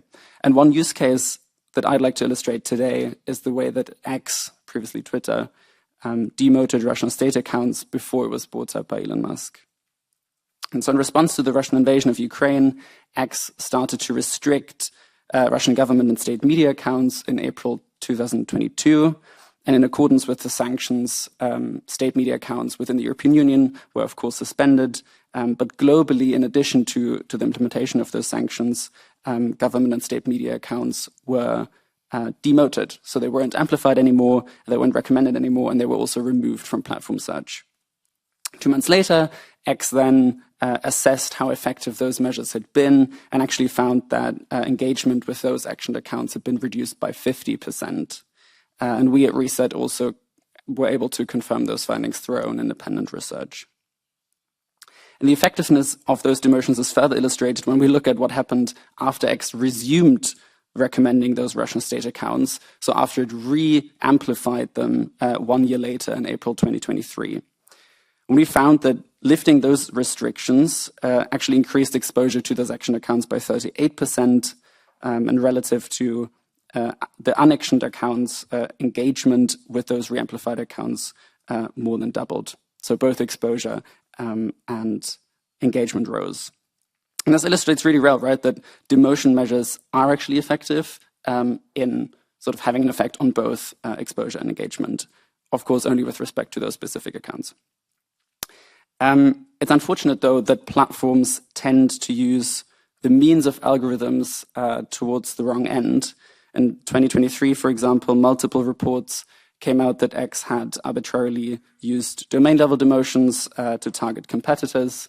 Journalists brought forth reports that X had throttled links to the New York Times and Reuters, for example, so it made it more difficult and slower to click through to those websites from the platform. And in the research that we at Reset conducted last year around the elections in Spain and Slovakia, we found no evidence that any platform applied any algorithmic downranking or other demotion or other demotions to accounts that were known to spread harmful content or to the violative content itself. And with violative, I mean illegal and terms of service violations. Unfortunately, to the contrary, violative posts on average overperformed when compared to a baseline of posts of those specific accounts. And so without a doubt, recommender systems reward controversial and often harmful content. That's without question. But if used in the right way, selective demotion can really be an effective way to reduce toxic polarization and also offer a sort of counterbalance to the way that engagement-based ranking systems often reward and amplify divisive content. Thank you. Last but not least, Emily Korczynski, please. Thank you very much. I'll have 2 quick points. One to build on a bit of what Felix was saying regarding the sort of behavior of recommender systems to act kind of like trying to drive a car only by pressing the accelerator sometimes. There's a lot more that we can do to what's called regularize these types of AI systems. When we look at content only as an atomic, element that exists absent a context and almost like it's in its own universe, then we're missing a lot of the power that we have in understanding where this comes from, how this fits into a greater narrative, and how this might be pushed. When we look at, say, something like an individual tweet or an individual Facebook post, then we're missing a lot of the ability to link that to, for example, previous attempts by the same author or the same network to generate that misinformation or to generate that or to spread that hate online. And so I think that there's a bit of an overemphasis at times on the content versus misinformation actors. We all know that debunking misinformation takes orders of magnitude more time than generating misinformation, and that's a really challenging problem. But if we can introduce some sort of hysteresis effect or time history into how we approach these types of algorithms, then we might be able to move more towards that values-based recommendation system that we were discussing. The second point is I really want to stress the impact that these types of platforms have on the quote-unquote real world. These threats are not simply abstract and online. Of course, online harassment is something that does have a chilling effect and does have a silencing effect. But what we have seen in my studies studying far-right extremism in the United States is that, for example, there are a frightening number of mass shootings in the United States committed by far-right actors, all of whom, or not all of whom, but many of whom were influenced by the same very small subset of online or media figures. And we see this pattern over and over and over again, where the sort of influencing factors of this act of extremist violence can be traced directly to posts that have been made by people that do not violate network policy, that do not breach any sort of terms and conditions, but they are used to fuel a sort of atmosphere of hate. So if we want to look at minimizing those real world harms in democracy and on human life, then we also have to take into context the effect of that network has in fomenting this sort of what we call stochastic terrorism. So I think that when we look at the future of recommender systems, we need to start thinking about how we can come up with more creative ways other than simply engagement. Engagement, we should not minimize it. We should not discount it, as Felix mentioned. But we focus on it perhaps because it is easy to measure.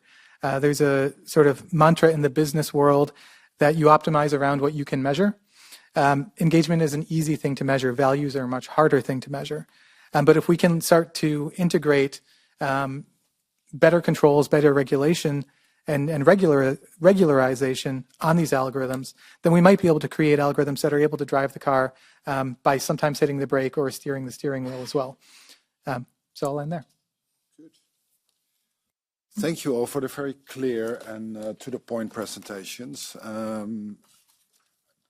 will not try to summarize, but if there's anything, the current recommender systems lead to a spread of dissemination of disinformation, to harassment, and it doesn't have to be like that, right? And if there are proposals in a way, it's to, well, it says take back control, so to give the user more choice, more options to influence the recommender systems. Now, we have in a short moment also the enforcement side of the regulator, the supervisors. What would be your recommendation? What would be your first step? Because it is not self-evident. We all know that X, I still call it Twitter, sorry for that, but TikTok, Facebook, they're all commercial, right? So they need the engagement because they need the attention to sell the advertisements, right? So this is they won't change on their own, I assume, is my assumption, right? I see people nodding here. So what do we do? So what would be your first step to have this change? What would you say to the enforcers? Let's take it in the same round of order. But if you feel free, make your point, and then we have to conclude this panel and make it brief. Would you? Yeah, please. We know they will not change on their own. They haven't changed for a decade or so, and we understand they are commercial creatures, so they need to make money. I reassure you, they will make money. They will continue to make money, maybe less profit which now is driven by expectation of shareholders to grow by 20% on an annual basis. We are talking about these numbers. So if we make it more complicated for these platforms to engage people at any price, they will lose part of this profit, I believe. But this is just the only way for us humans and our other values to survive. We should definitely tax platforms on these profits, and I hope we have measures in the DSA to do so. Very first step, I mean, the Commission is doing these steps. They are investigating. I guess now it's all about bringing these big ideas to very, very concrete investigations, very concrete measures, which have to be tailored to the case, to the platform. I would love to see, simple investigations. Arturo mentioned something that still happens on Facebook, Meta, which is ignoring explicit negative feedback that comes from users, or even translating this as engagement factor. We also did research on this, which confirms this is still going on. It's absurd. They haven't fixed that algorithmic feature. Very simple thing, probably not very expensive in terms of profits. That will disappear as a result of that, because people don't want to be engaged with things that they clicked. I don't want to see that. So, for example, give them this. Give people a very simple protection mechanism, like a hard stop on content I don't want to see. Even that is not yet there, because our interests have been ignored to that extent by these systems. Arturo, you have been there. Do you think Instagram, Facebook will change, or what are possible changes? The suggestion is the negative engagement, they might not lose that much. But please make a point. Yeah, they will absolutely not change on their own. This is why I'm here. I tried internally. I gave notice directly to Mark Zuckerberg, Sheryl Sandberg, Adam Mosseri about the extent of the harms experienced by teens on the platform, which is breathtaking, and they chose not to act on it. And if they didn't act on that, they won't act unless you compel them, which is why I'm such a fan of the work that the European Union is doing on this. I think of the things that are not in place, the single most important thing to be added is transparency about harm that is experienced by users. And so I believe that if right now, for example, at the time at which 25% of people had witnessed hate on Instagram in the last 7 days, their own transparency report said that 0.02% was prevalence of harm, right? And so that tells you how big the gap is there. And I believe that if with earnings, they had to name the number of teens that they received unwanted advances, if they had to name the number of people that experienced disinformation on stuff that's recommended to them, right? Or witnessed hate, that they would be incentivized to invest correspondingly so that they're not amplifying hate, so that they're not amplifying misinformation, because that's the world we live in today. And the second thing, which I think has already been echoed, but so important to create the kind of context that one of the other panelists was mentioning, and is so important, is the capacity for people to say, just don't show me that. Why? Because I think it's polarizing. And then to use that information to make their recommendation and the community better, to feed back to creators when they're creating content that, maybe 10 or 20% of the people who see it experienced it as polarizing, as hateful or racist. Without that kind of user voice, it's almost impossible to make meaningful progress on harm as it plays out in the world. And so I think those are the two most important things that need to be done. Clear. Martin? I think I go in the same direction. So transparency is necessary, and it should go further than what we see right now. So what we're seeing is more compliance with the DSA, for example, by the word and not by the intent, right? So it's done how it's written, but it's not like it doesn't really help. So I expect regulators to be very thorough on this and keep pushing. And also others. So we have to extend the work and look into the details of each platform, because only if we do that, then we can point to the specific problems. Arturo said earlier that he thinks that 90% of disinformation probably isn't covered by platform policies. I'm not actually going to comment on that. I think we'd already be grateful if platforms sort of enforce the policies that they have in place. And if I could voice a wish to regulators, it'd be to also take a look at non-binary content moderation, systemic risk mitigation measures, not only content removal. I think one thing that we miss is when we talk about who's driving information or who's driving content online, it's a very narrow distribution. We don't have a lot of good statistics because they're not public. But during the Twitter acquisition by Elon Musk, some information came out that showed that the majority of content on Twitter was created by a very small, a shockingly small percentage of its users. And if we wanted to look at how we could make a more healthy network, maybe what we could do is look at how do we actually get more participation in the network by the sort of long tail of users that are not able to contribute, that don't feel like they have a voice there, that they don't feel like they're welcome there. And so one of the things that we could look at in transparency is, who is generating the content? How is the social media company optimizing the biggest voices versus uplifting the smaller voices, and trying to come up with some balance around that. Of course, when you look at it from a short-term metrics perspective, it's always easier to boost your power users than it is to convert your weaker users into more regular ones, or more regular content creators.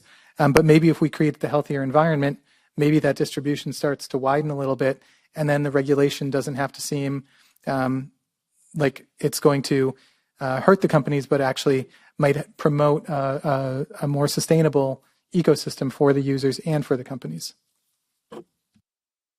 Good.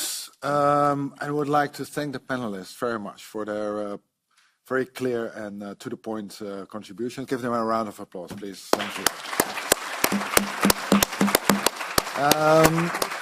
We're going to take a moment to change the scenes, and I ask the other speakers, the other panelists, to come up to the stage, and then we continue.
Well, that was a quick change. It's like a pit stop in a Formula One. Wonderful, thanks. We're running a bit late, so I will ask you also again to be to the point and all that, because I have one job to do as chair, and that's to finish on time, right? So that's sorry for that, but I'm very pleased to have you here.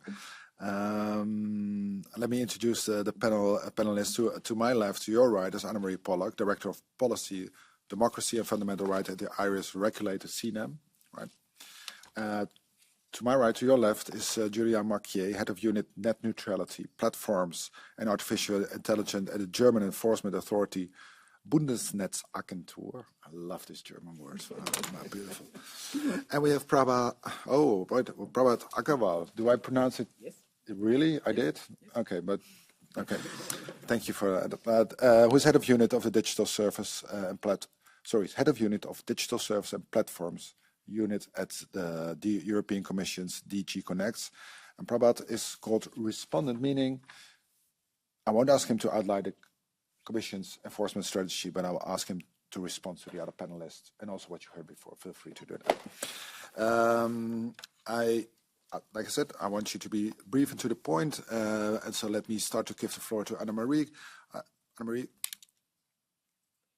what is your ideas? You heard there's a cry for change. There are possibilities for change. What we're going to do, what we need to do, especially in the run-up to the elections. Right, please. Hi, thank you so much for having me. I'm Anne-Marie Pollock, as mentioned. I think just to give a bit of context of who we are, because we're very new, that would be helpful just to set kind of scene setting. I'm with Commissioner Mann, which is the Irish media regulator. We regulate the wider media sector from broadcasting to online media, and we also engage in media developments. We are also quite new. So we were established last year in March 2023, and we took on the functions and the staff of the Broadcasting Authority of Ireland, BAI, and we are also, very importantly, the Digital Services Coordinator in Ireland. So, as most people know, I'm sure, we have a large multinational presence in Ireland. Of the 22 designated VLOTs and VLOSs, we have 13 of those with EU headquarters in Ireland. So we're working very closely with the EC and our fellow DSCs in the implementation of DSA. We talked earlier, you heard earlier about the club. That's a very, very important piece in terms of cooperation and collaboration. It's going to be extremely, extremely key. We have an online safety framework in Ireland that is three-pronged. So, of course, we have the DSA, which is now in full effect. We are also the National Competent Authority for TCOR regulation since November 2023. And we also have our draft online safety framework. That is currently, we are expecting that to come into effect this year, and we're currently responding to over 1,300 responses to our public consultation on that. So I hope that gives some context as to who we are and what our regulatory framework looks like. Just to emphasize that collaboration points, we are also members of ERGA and EPRA, and we are founding members of the Global Online Safety Regulators Network. In Ireland, we are members of the Digital Services Regulatory Group. So again, emphasizing this piece about really collaboration, we work very closely with our regulatory partners. That is something that is really, really key, I think, to systemic and future-proofed regulation, to have that cooperation in place. And I think a whole-of-society approach is very much needed. I think regulation alone isn't going to stop online harm in its entirety, but I do think that we are making very effective strides, and that we have and are creating a framework of accountability and transparency that I think is very, very, very important and key to this area. I think in the context of recommender systems, and to your question, sorry, I added on my big chunk at the beginning, but in the context of recommender systems, I'm not going to repeat all the pieces of the DSA that is covered in. Of course, there's the non-profiling options for recommender systems is very important. There is also the transparency about how algorithms work through terms and conditions. And explaining options for users to modify parameters of recommender systems. And then, of course, there is the risk assessments that have to take place and mitigations that come from that. They're all very, very key points. I did want to mention from the draft online safety code in Ireland, again, draft, we have a supplementary measures in there do also account for safety by design. I heard that mentioned in the last panel, which is very important, and recommender system safety. So just to give a bit more context on that, we had a call for inputs in the draft online safety code, and respondents highlighted several types of harms that can be caused by recommender systems, some of which included amplification of illegal and harmful content, recommendation of age-inappropriate content to children, the facilitation of connection between children and adults, leaving children vulnerable to exploitation, and the encouragement of users, particularly children, to spend excessive amounts of time on services. So the way in which we are taking it, the online safety code rather takes an approach, is a safety by design approach. And that really is something that struck me when I was listening to the last panel. In consultation, we proposed potentially requiring platforms to conduct safety impact assessments for video functions on their platform, with particular emphasis on child safety measures. Platforms should take safety as a primary consideration at the design stage. This is, linking into what we heard before. There is already, privacy impact assessment that take place and other types of risk assessments at that initiation stage, and that would be a type of example of an additional inclusion here of the safety impact assessments. From the recommender system safety standpoint, in the consultation for the draft online safety code, we also proposed potentially requiring platforms to take measures to reduce harm caused by aggregation and delivery of content to users, and to prepare and implement a recommender system safety plan that includes measures to mitigate risks. So what I would say is that with the DSA and certainly with the draft online safety code as well, with these supplementary measures, the recommender systems are certainly at the forefront of our thoughts. Anne-Marie, sorry, now Julia. Sorry, I mixed it up. Please go ahead. Thank you. And thank you very much for the invitation to today's event. BNSA is very well aware that the elections this year are very important. And also we are fully committed to support the EU Commission in their work under the DSA regarding systemic risks. Still, the DSA is at an early stage, and the national bill in Germany, which designates BNSA as DSC, will be adopted in spring this year. But already now, BNSA works closely together with the EU Commission and also with the other DSCs and the designated DSCs.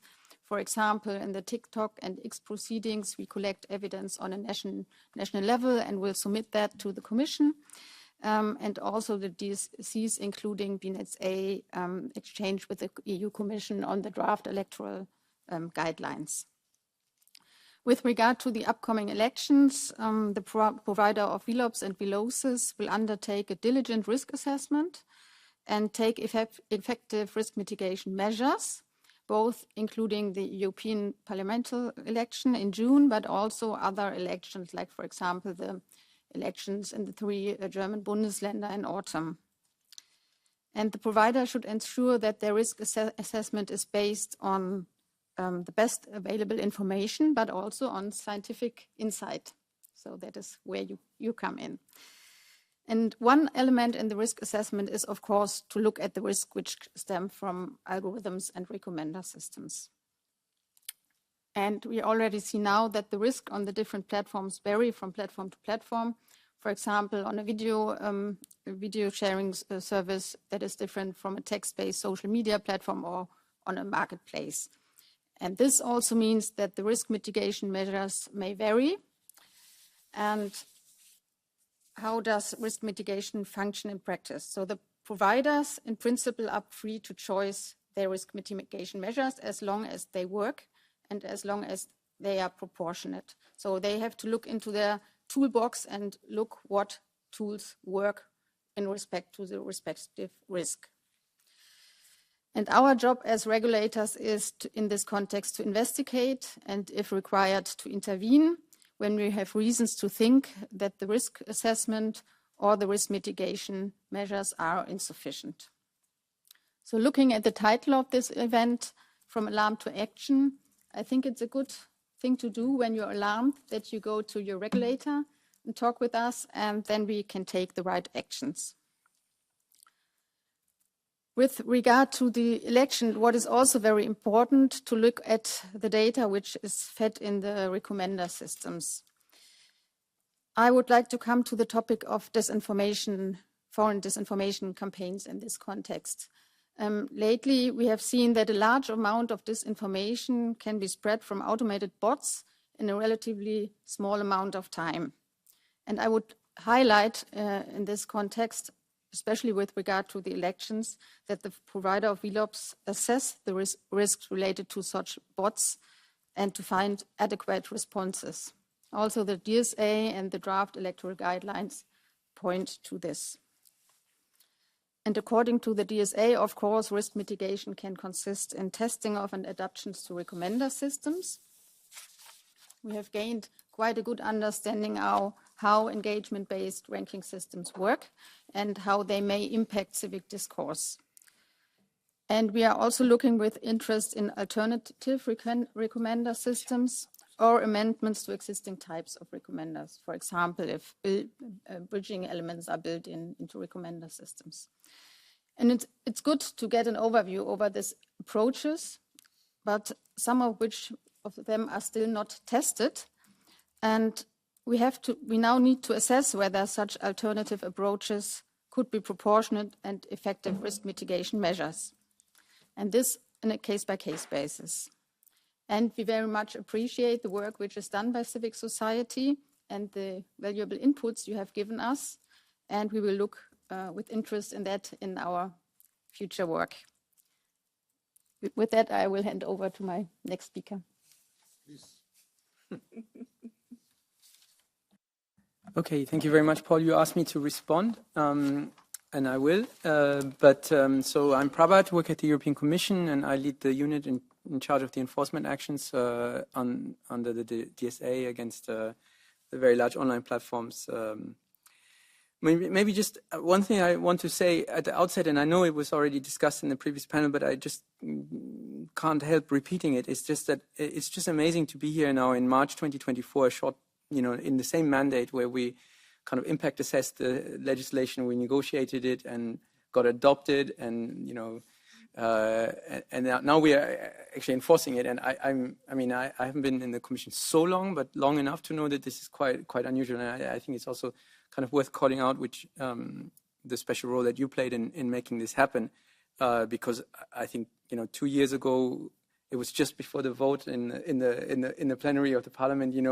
There was a lot of blood, sweat, and tears at this moment. So and I know that I didn't see all of it on all sides, but there was a lot of hard work that went into it, and particularly the topic that we're discussing today, which is the complex around harms from recommender systems. The points that were made by the keynote speakers in the previous panel, by Frances Haugen, and the harms to children, the issue of deepfakes, they were not really present in the Commission's proposal because it was impossible to foresee at that point that we had a good guess. So some things were in the Commission proposal. Automated bots and information manipulations were in the Commission proposal in terms of harms mitigations, but the whole issue about around deepfakes were added during the negotiation, actually by you, Alexandra, and colleagues, and the emphasis also on harms to minors, as we heard Arturo from the previous panel were there, and the discussions around recommender systems were very heated at the time, but it was also admittedly a very new object that we were all regulating for the first time. Now we've had the DSA as the first kind of AI regulation, and then the second AI regulation, which also has certain elements in it. And so, of course, my challenge now is to bring these rules to life and to apply them. And it's a really exciting challenge, but also it's not an easy challenge. So I can only, to respond now to the things that have been said, I can only thank you for the work and the support that you've given us, and we'll need a lot of it, so going forward. Oops.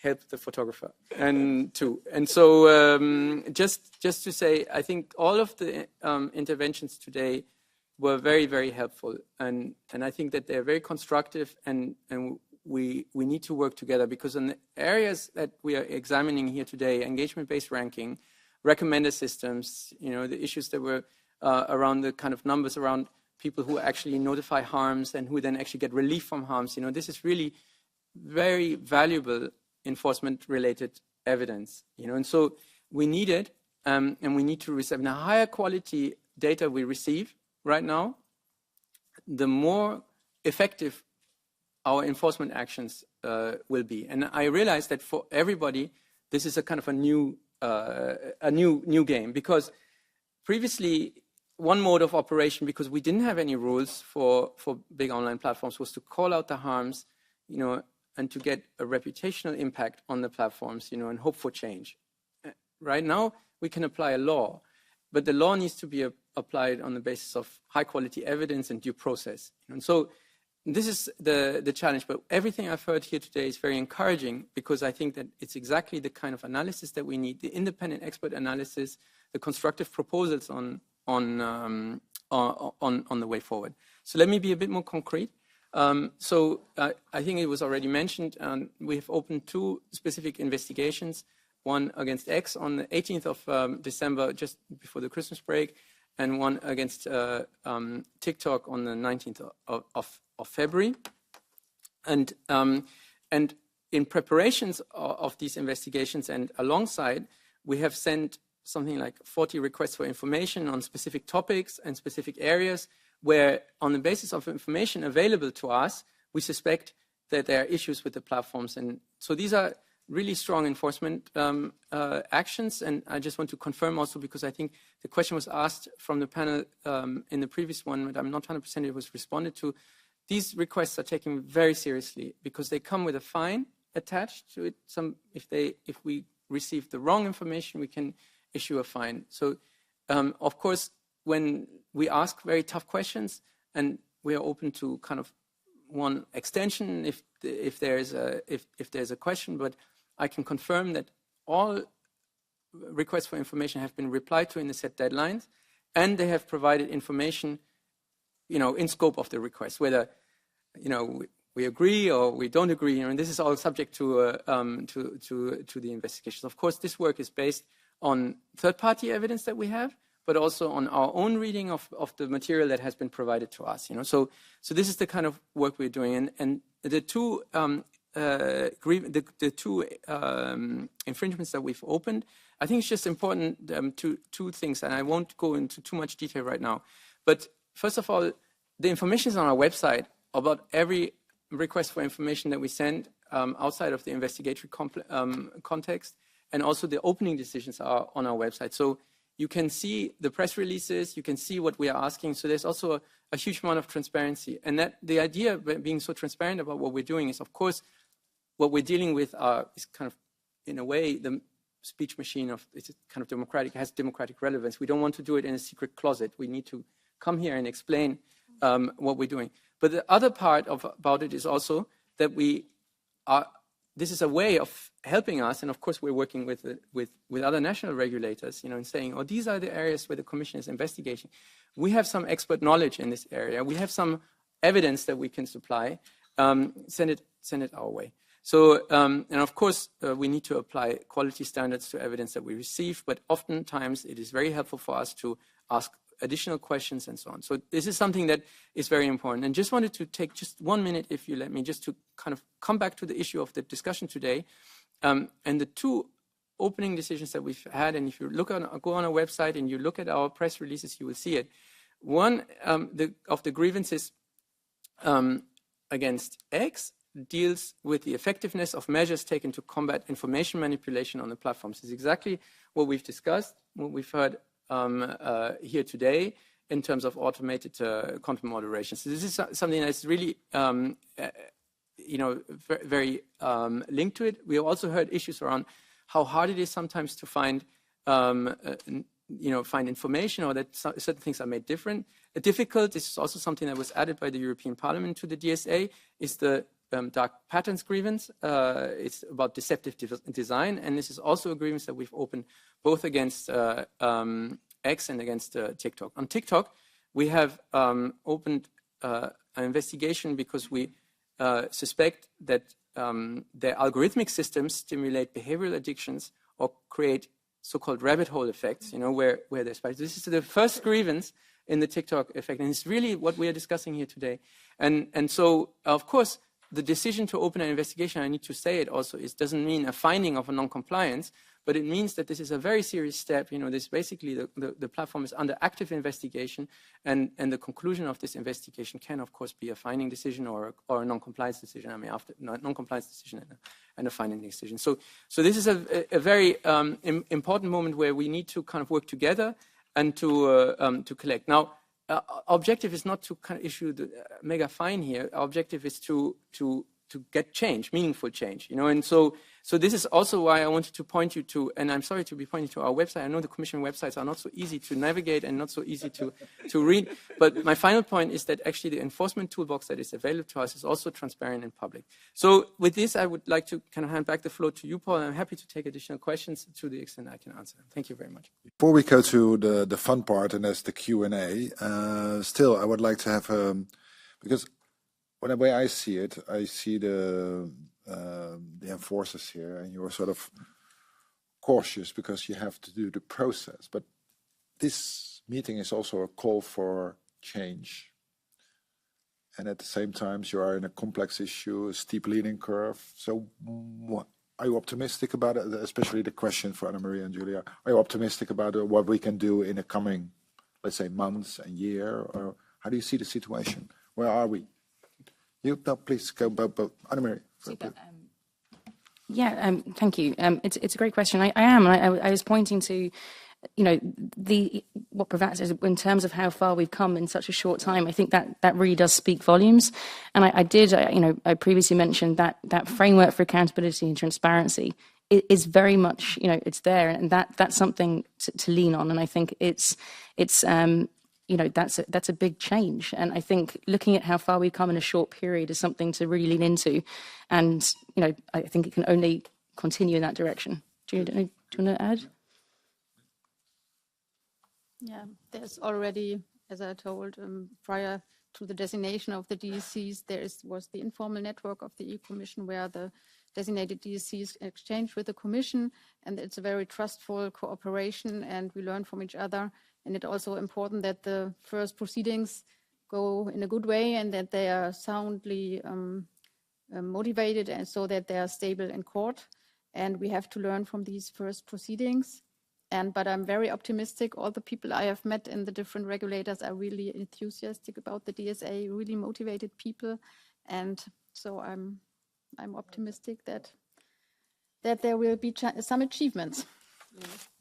If I just can very briefly come in on this, we also had the availability of your director to be connected remotely. He couldn't travel, but there was really great availability from the Irish Enforcement Agency to be here and to talk to us and to enter this dialogue. And also the head of Bundesnetzagentur, who couldn't today, and we didn't have another date to offer him, but he was also ready to come and to enter into this dialogue. And I think that is really a great value. It's not civil society organizations against government organizations, but it's all of them working together in different roles and also with the Commission. So I think we all appreciate the complexity of the task, but also the fact that the Commission and the enforcement agencies are really counting on this big network where all of you give very, very precious and valuable input. And I think we're really driving it together in very different roles. I just wanted to underline that there was this great availability from the enforcement agencies, but we just had constraints in terms of date. We can only have the room today. I think I don't want to tell secrets about your private life, but I think you came back from your holidays and risk the age of your wife. So we really appreciate it. Send our regards to your family. I really appreciate. Bundesnetzagentur is in Bonn, which is there are several strikes going on at the same time of public transport trains. It's really difficult to get here. I'm from Bonn as well, so I know. And I would. I really appreciate this way of working, because when they did the DSA, it was often a little bit parts of Parliament against other parts of Parliament, and then the Parliament against the Commission and against Council, and there was a little, there were a lot of discussions, and now I feel we're really all going in the right direction with different speeds and different roads. But I just wanted to express this strong appreciation, and I think the room is full of people who are working on this topic, who have exceptional knowledge and bringing this together in such a short time. It's really great. Sorry, get a little bit emotional about this. Let's conclude. So we still have some time for Q&A, because I would like to engage. I see people are dying. So let's take a couple of questions and then try to go to a conclusion. But you take the chair. I'll take the chair. Yes. Sorry. Go ahead. Hi, my name is Daniel. I'm from Australia. I worked in electoral politics for about 10 years before now, working with Cambridge's Centre for Future Intelligence. I know it's difficult for regulators to offer unguarded opinions, so I'll actually ask for a kind of comparative analysis. In Australia, there's a big challenge where political actors, whether they be MPs or in civil society, will say provocative things that many people consider to be disinformation, specifically to try and game recommender algorithms, and to ride popularism. The challenge there is that the AEC and the Electoral Commission and the E-Safety Commission are unable to regulate those things. Have you been able to do so? Is there a secret to kind of challenging people who are actively trying to provoke polarization, disinformation, but where there's not a strict truth or false tension?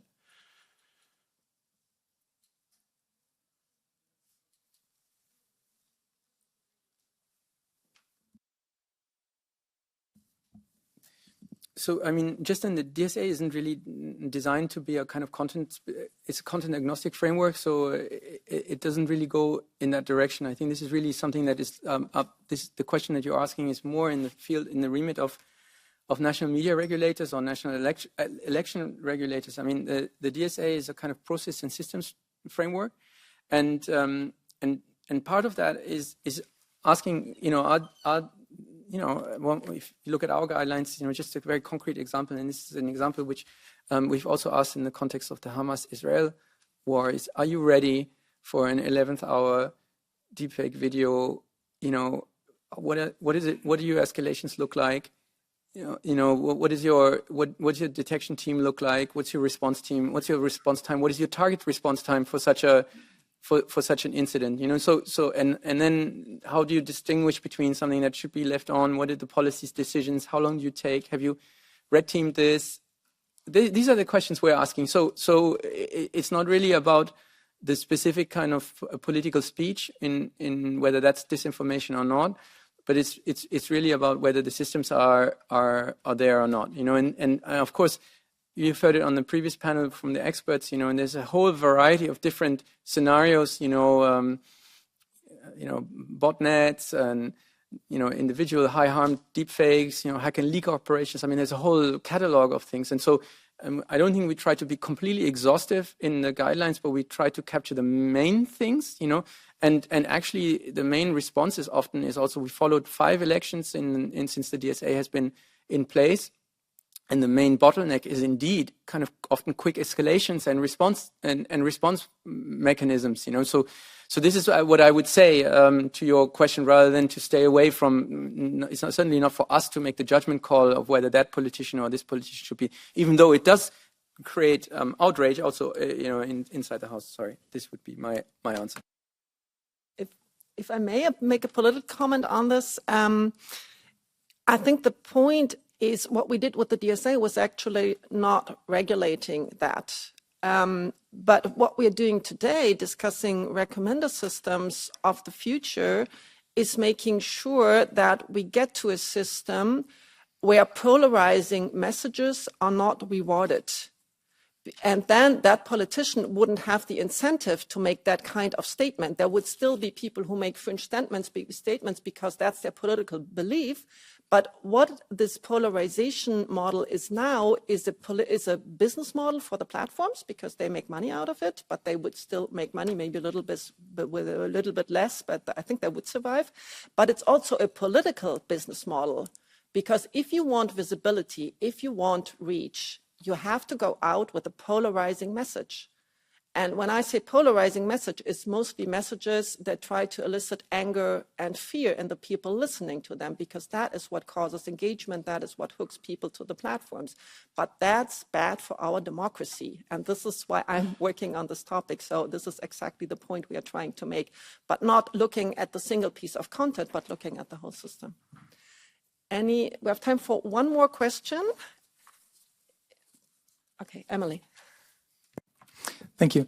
Are the regulators looking into the relationship between social networks and media companies? For example, we see that certain media companies will A/B test headlines. They'll change their online headlines from 1 hour to the next in order to get different types of engagement, maybe to make it more inflammatory when it releases, and then changing it to be more sort of normalized, or vice versa. Are the regulators taking a look at this type of behavior, that media companies are actually engaging in this polarization using those social networks?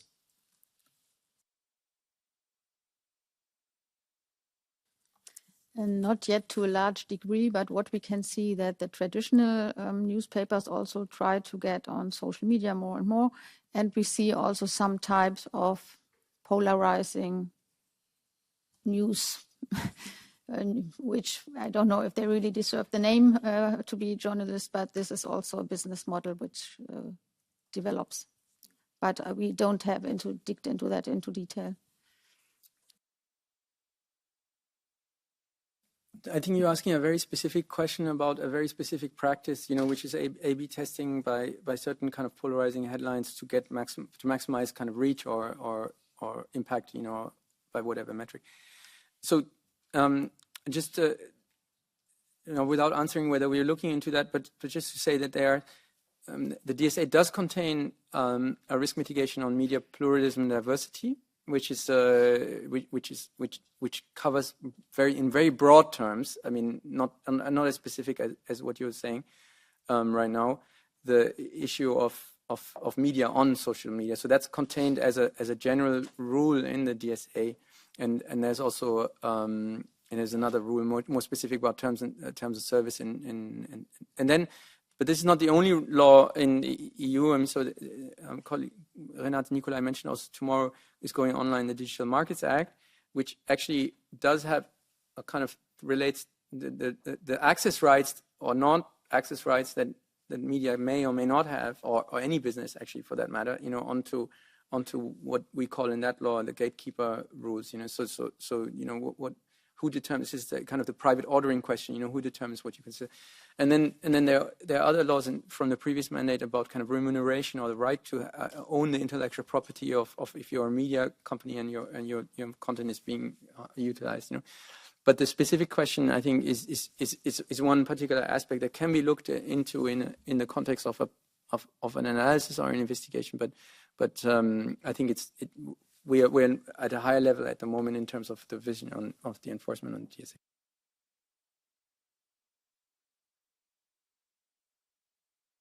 Yeah, I would just like to add that I think the relationship between legacy media and digital platforms, and especially VLOPs, is something we really need to look into, especially regarding also the advertising model and the recommender systems, which require A and B testing of titles. So I think that's a question that goes very much to a crucial point that we are not tackling yet, but that we absolutely need to tackle. One question left, I think. One question left? No? Yeah. Good. Thank you so much. Jan Penfra from European Digital Rights. I'd be very curious to hear, especially because Renate Nicolai also mentioned in a kind of slightly emotional manner how great it was for her to see that the DSCs and the board, they are working together, and how good it is to have this kind of cooperation. And me coming from civil society, I'm obviously wondering is that also the view that obviously the national regulators that you have from Germany and Ireland in these cases? And also, if I may ask, what in your view would be the best ways for civil society to support the cooperation that's happening among DSCs and make sure that this, that we can use those resources that exist in civil society to promote and support the enforcement of the DSA. Thank you. That's a great question. Yeah, I really, I hope I did, but I was trying to emphasize how great it is actually to see this collaboration happening. And I mentioned the multitude of forums that we're in, both nationally, internationally, at a European level, in that regulatory context. And it really is great to see that coming to the fore. And there's also, from the regulatory aspect as well, in Commissioner Mann, like I mentioned, we're quite new, but we have various different teams coming on board as well. So whether I'm in the regulatory policy division, we also have data and technology, we have a research division as well. So even internally, there's a multitude of different backgrounds, which is fantastic. And being able to internally and externally with regulators working on these things has been great, but very much welcome stakeholder engagement always. And we obviously have from a system perspective, there's a user contact center, but much more in terms of the engagement, and in terms of, I was talking about the calls for responses, for example. That's something that's been has had civil society very, very involved in Ireland. And we would work very closely from media literacy standpoints, for example, with civil society and getting those really, really crucial piece of feedback. So we certainly welcome and certainly really value collaborating with civil society and with regulatory partners. Yeah, I can only echo what Annie said. We already have contacts in Germany to relevant NGOs and think tanks, and we are studying what they're writing and are in exchange in current proceedings. They also can give evidence, and when the German DSC is set up, then there will also be an advisory committee consisting of civil society, scientists, and trade associations, and they can advise the DSC in their policies, or also in what we do regarding if the DSC himself wants to do studies. And we need that input, so we need to learn from you also. And we are really happy to exchange with you. And yeah, thank you for that.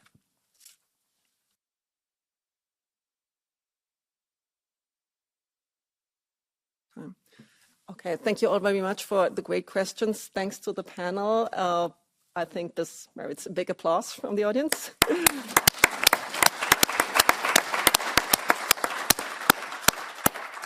Okay, I would ask you to leave the stage because we have a very special guest today for our concluding remarks. She is the CEO of Rappler. She's a journalist, a freedom advocate, the 2021 Nobel Peace Prize winner, and the author of a book called Standing Up to a Dictator. And I think there's no one better to make the concluding remarks about how important it is to preserve our democracy than Maria Ressa.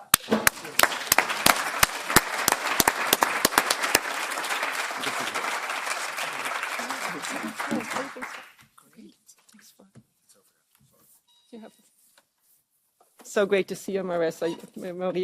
It's so good. Oh, okay. Hi. It's so great to be here. And thank you. Thank you. I love the question.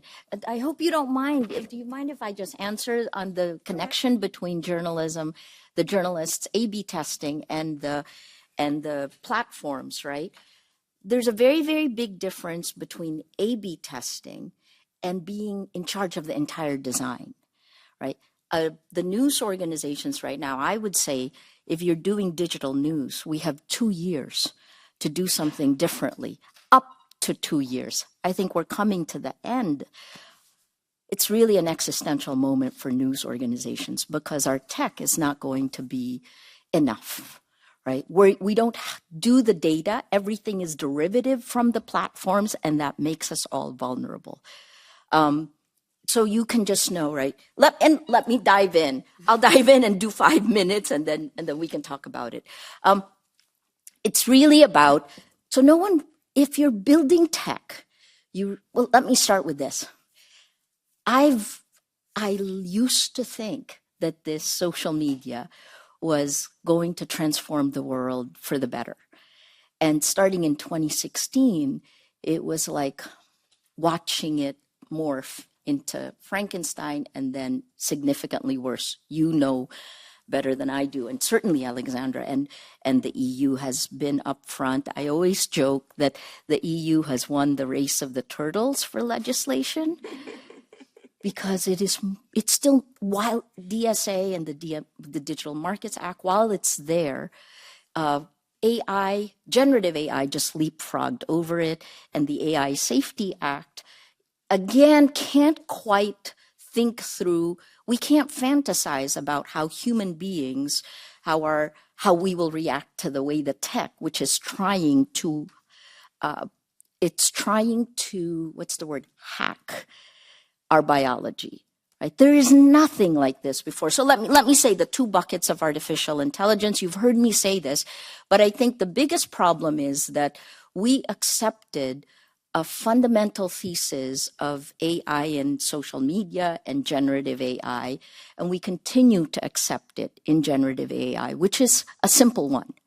As gatekeepers, as journalist gatekeepers, we were held liable if we lied. And yet, the new gatekeepers actually found out that by hacking our biology, that if they spread lies faster, they make more money, right? So we know this in social media. That's a 2018 MIT study. Lies spread 6 times faster. If you lace it with fear, anger, and hate, it spreads even faster. That has led to all of the problems that we've dealt with, including the election of digital populists, digital authoritarians who, if you walk into the EU's elections this year, I think I started talking about this in the Nobel lecture in 2021, that 2024 was going to be the tipping point year for democracy. And what we're seeing now is that the business model, the way big tech has designed both the social media and generative AI, will not work to save democracy, will not work to save agency, right? It allows the insidious manipulation of each of us. And it's very, very simple, right? It's on social media itself, it was designed to be addictive.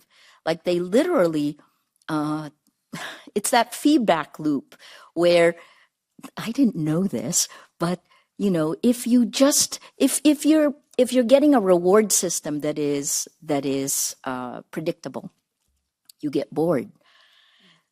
But if it's not predictable, you know what this reminded me of? Pavlov's dogs.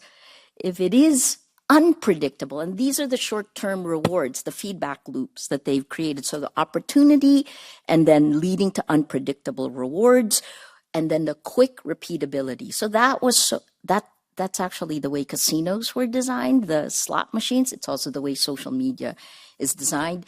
And since then, despite the harms that we have all pointed out, despite the attacks that we have lived through, despite the democratic election of, what's a nice way of saying it? Well, you know, I wrote a book, How to Stand Up to a Dictator. When we elect democratically authoritarian leaders who may or may not become dictators, they don't stay in their own countries.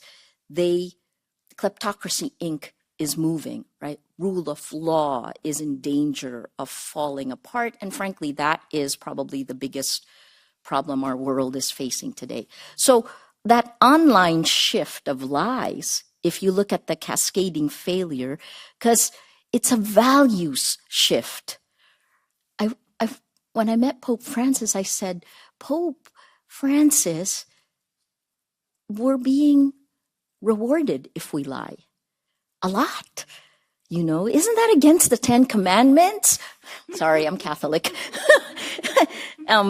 Anyway, sorry, I can talk about this stuff forever, but we know that we have to do something about it. We're not doing enough. And it's not moving fast enough. And that's part of the reason I said I'm not going to sleep until the end of 2024.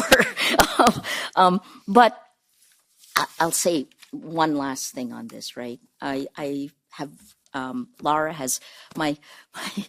who works with me has been sending me all the messages of what you guys have been talking about. And let me just share what we're doing in Rappler. I've given up on big tech. I don't think we will survive on it. And so what we did, we very quietly, I guess not so quietly now, last Christmas, December, when everyone was on holidays, we rolled out a matrix protocol chat app that we connected to our news feed, right? And that chat app, why the matrix protocol? Germany uses the matrix protocol for all of its websites because it's secure, it's decentralized, it is also open source, and you have the ability to create a federated community, meaning no one else can actually manipulate you. I think this is the future of news, and we're making a bet on it because I am tired of getting manipulated. I was a punching bag for a little while, but you know, you need the data to figure out what to do. In your discussions about the recommendation system, what we learned in Rappler is that every design choice, my CTO would always say, Maria, let's personalize this decision point. And then I look at the group and I'll say, most of the times I said, no, we won't personalize it because I want a shared reality. But the problem with the shared reality is you're not as interested, right? But I'm going to make the bet that that shared reality is now even more important because you're going to stay, even if you're slightly bored, because you want to have a shared reality. I think that's a fundamental shift, right? So in Rappler also, we tried to figure out, we tried the personalization. You know why the personalization thing didn't work for me? It's like if I give you one reality and you another reality and everyone on this row with different realities, in the old days, we would call that an insane asylum. How can we have democracy. How can we solve any problem if we are each in our own world? And the public's fear was how we course corrected. We need to have the debates. We can't even get to the level of debates if you are only getting fed personalized recommendations. That's critical.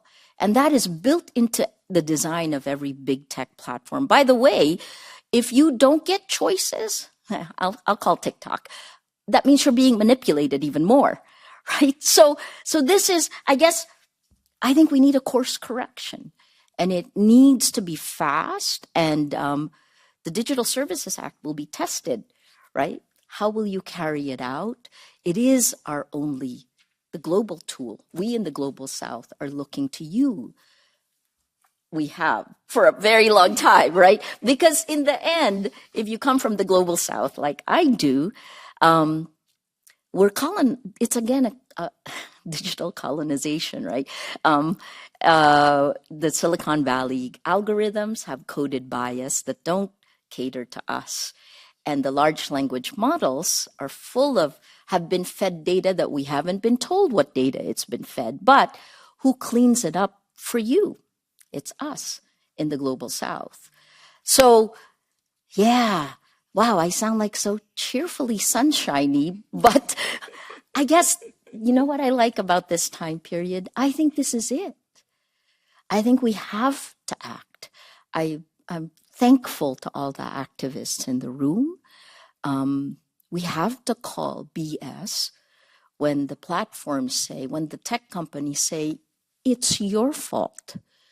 You have to do something about it. No, actually, that's wrong. Every single point. And I'll end with this, right? Let me give you some reasons, some small little things, because I'm sure Frances gave you what she was working on, which would be the recommendation engine, right? Small changes there. But something simple like when the violence on Capitol Hill happened in January 6th, part of the reason this happened was because of two simple changes, and they're not necessarily algorithmic. The first was bulk invitations. Right? Have you guys seen this part? Because the documents have been released, right? So bulk invitation, it used to be that you can invite a ton of people based on one thing. And then when the elections happened, one of the safeguards, and I'm going to put this in rabbit ears, one of the safeguards was to stop bulk invitations and to demand that the person who's the moderator of that Facebook page approve each one. Talk about how little friction that is, right? But it was necessary because when they put bulk invites back, so what they did, this is Meta, in 2020, moving into the elections, they stopped bulk invites. But then right after, because they wanted to go back to business as usual, they put it back in. You know what that did? Putting bulk invites back in. President Donald Trump went on his normal spree, right? And a little group, a Facebook page called Stop the Steal, was created after the November elections, and it grew by 400,000 a day. Who can do that in the real world? That's just one design choice, bulk invites. I'll end with a good one, right? Because I love the news question, and I'll go back to the news question. Again, around the time period of January 6th, when the violence happened, of course, they were up in arms and they were fixing everything, right? Trying to. One of the break glass measures they had was something called NEQ. You guys know what that is? News ecosystem quality. So they actually have a private ranking, news ecosystem quality. So what happened when the violence happened was they turned up quality news. And I'll rabbit ear it again, right? So they turned up quality news. And what that meant was you would see NPR more in your feed. The New York Times, right? Well, it did work. So they ramped up NEQ, the quality news. But a month after, they thought, we should turn it back. And some folks inside actually said, well, it's only a small amount that we would lose, but they turned it back. So, integrity of information. That's the core. How do we have a democracy if we do not protect integrity of facts, integrity of information? And that's our goal.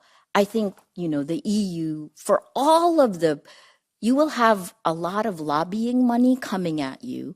You will have the tremendous amounts that big tech can do. But it goes right down to, should lies spread faster than facts?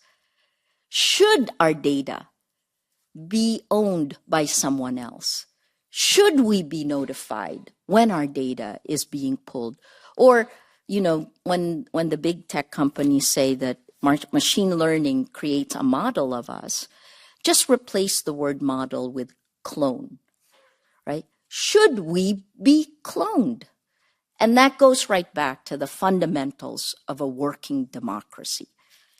This is it. Please do something.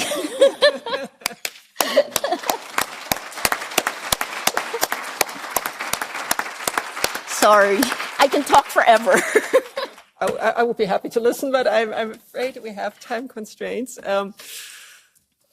When you said cheerful and sunshiny, the sun broke out. I mean, this is a rare event in Brussels, but I'm seeing the sun right in my face. This is having Maria in the room. I'm very touched.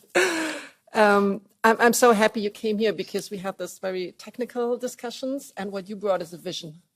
And this is what we need here in Europe. It's a vision not only of personalization, of recommender system, of the future of news and information, but it's also a vision of democracy, of freedom, of what a human being really is. Yeah. Thank you for that. What I can assure you, we might be a turtle, but we are the fastest turtle, and we are very, very committed turtle. This is a room full of very, very committed people working very hard. It takes time. But I think we are fighting your battle, we are fighting our battle all together, and that still gives me a lot of confidence for the future. Thank you so much, Maria. No, thank you. Stay. Oh, I'm staying.